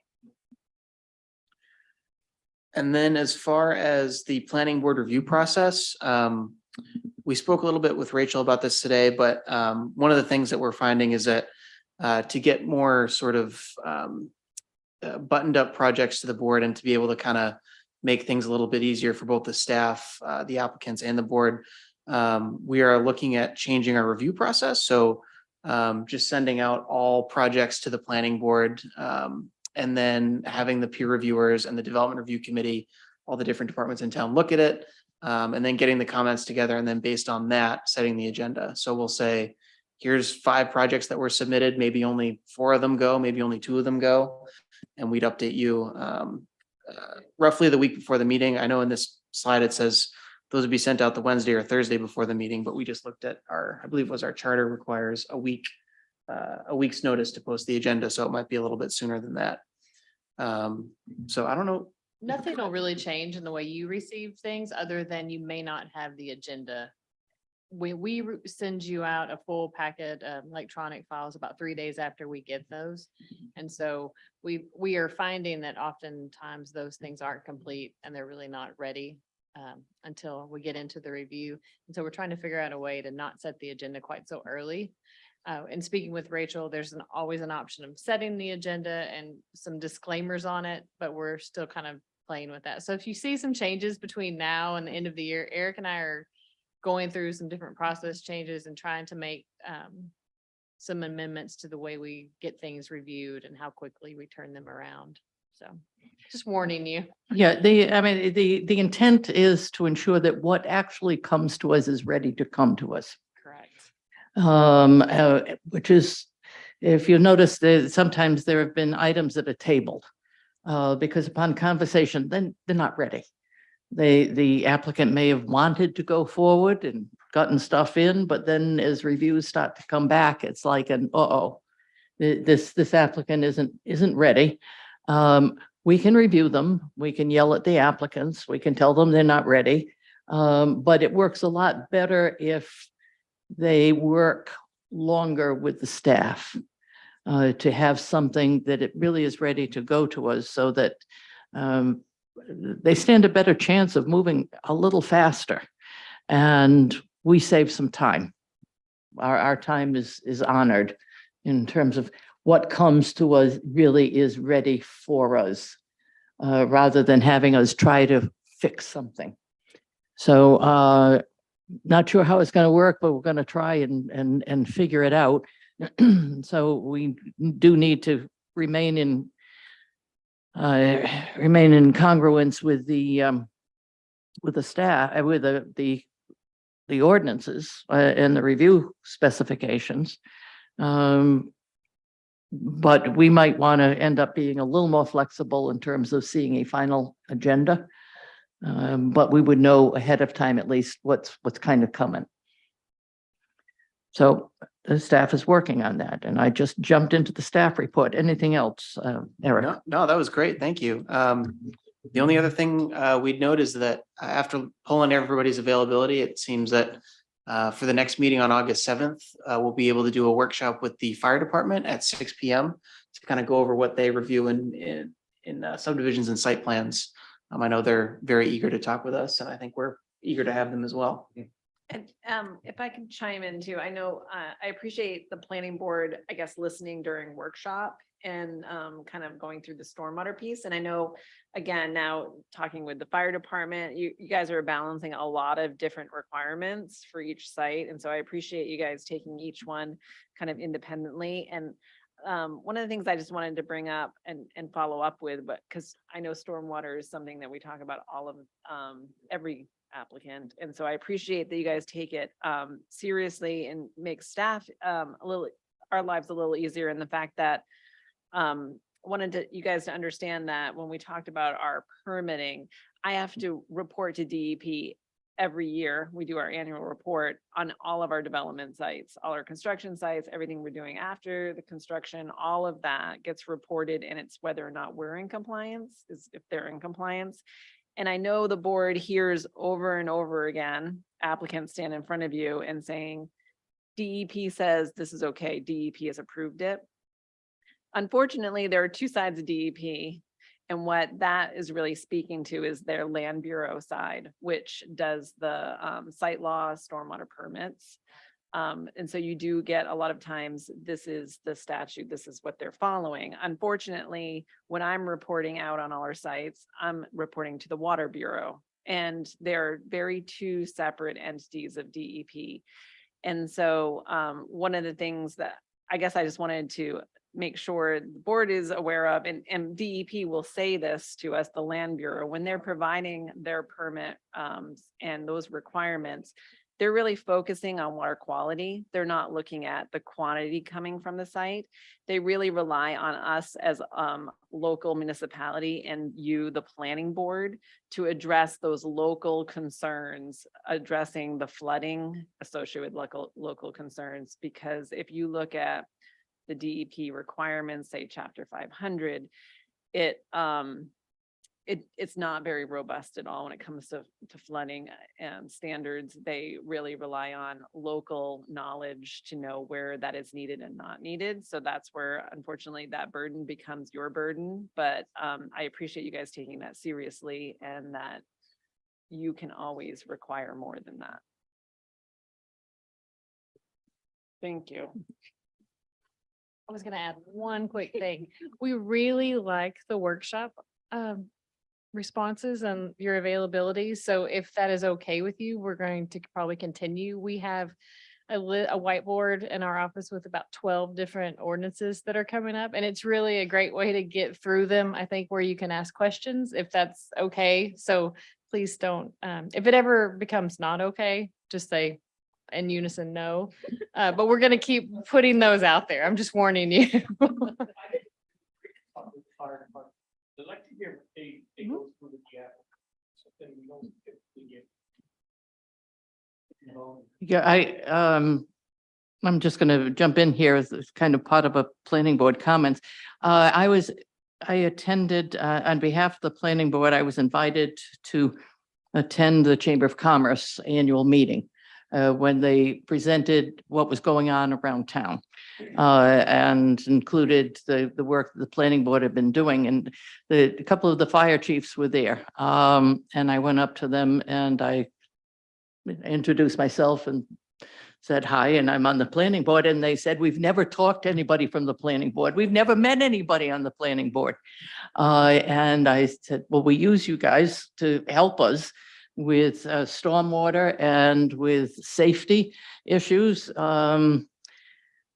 Would you be interested in coming to talk to us? And they were excited. So I left a cheery message of 5 minutes with Autumn about how excited they were, and they are going to come in and talk to us because they take a look at applications from a slightly different perspective. And it's very good. I feel comforted in terms of auto terms and turns and access to sites, and this site should be sprinkled, and all of those different things, knowing that somebody who knows an awful lot more than I do about fire safety and about safety in general has reviewed an application and has provided me with background and good information. So they're coming and they were excited and I'm excited. So I'm going to go on to the minor development reviews. None at this time. Good. Administrative amendment report. None at this time. Wonderful. Correspondence. None. Ooh, planning board comments. Roger. I'm just kind of curious, to Eric, have any of the solar array projects been developed yet or in the process of actually doing something happening? Yes, so the board has approved 3 projects thus far. There's one that's nearing completion out on off of Beach Ridge Road on Johnson Road. Okay. That one was approved, permitted, and is nearing getting their certificate of completion, we call it, since it's not a building for occupancy. BD Solar, which is on the Kimberly Clark landfill on the Westbrook city boundary, they have started to begin construction and they've been issued their building permit. So they are probably the next closest to being finished. And then the third project that was approved was the Larry Farm Solar down on Route 1 in Dunston. They haven't started yet. They're still working on their condition compliance response, but we have one nearly done, one just starting construction, and one condition compliance dependent. So all told, we have 4. There would be 4 with NEVS. Yes, that's correct. Okay, thank you. Yep. Yeah, sure. Other planning board comments. I have one from the Long Range Planning Committee. We are still working our way through all of the commercial design standards. This last time we took a look at landscaping. And I think I think all of us will be happy to know that what is proposed coming out of that is some very particular standards. So we don't find ourselves saying, well, we think that works, or it needs to be more robust, or maybe another tree here. In other words, it's going to provide us with some standards for what should go into the islands in the parking lot, for instance. So we will be a lot more comfortable with what we're asking because it will be clear how robust the landscaping has to be. Following up on that, I think the next thing that will be coming up will be parking. Is that? So we have landscaping, then we have architectural standards, and then sustainability is working on lighting. And then we'll be doing parking. And then we're also doing a few other things. There's quite a few workshops in the future. Yeah, so very slowly, we're going through all of the ordinances, all of the standards. And I've been appreciative of the committee in terms of listening to the concerns of the planning board yeah, on landscaping, on architectural designs, on a lot of areas. So that's what's going on there. Any other committee reports? Anything? One thing. Go ahead. September or October is the Sustainability Day? October. Scarborough's first Sustainability Day is coming to a weekend near you. Stay tuned. It's gonna be wild. Okay, on that note, if there's nothing else, do I hear a motion to adjourn? From Rick Meinking and a second. Someone, Second. please. I heard something down there. Second. Yeah, good. We got a second down from Ben. All in favor of adjourning? Just, I believe, I will believe that's unanimous. Thank you very much. Meeting's adjourned.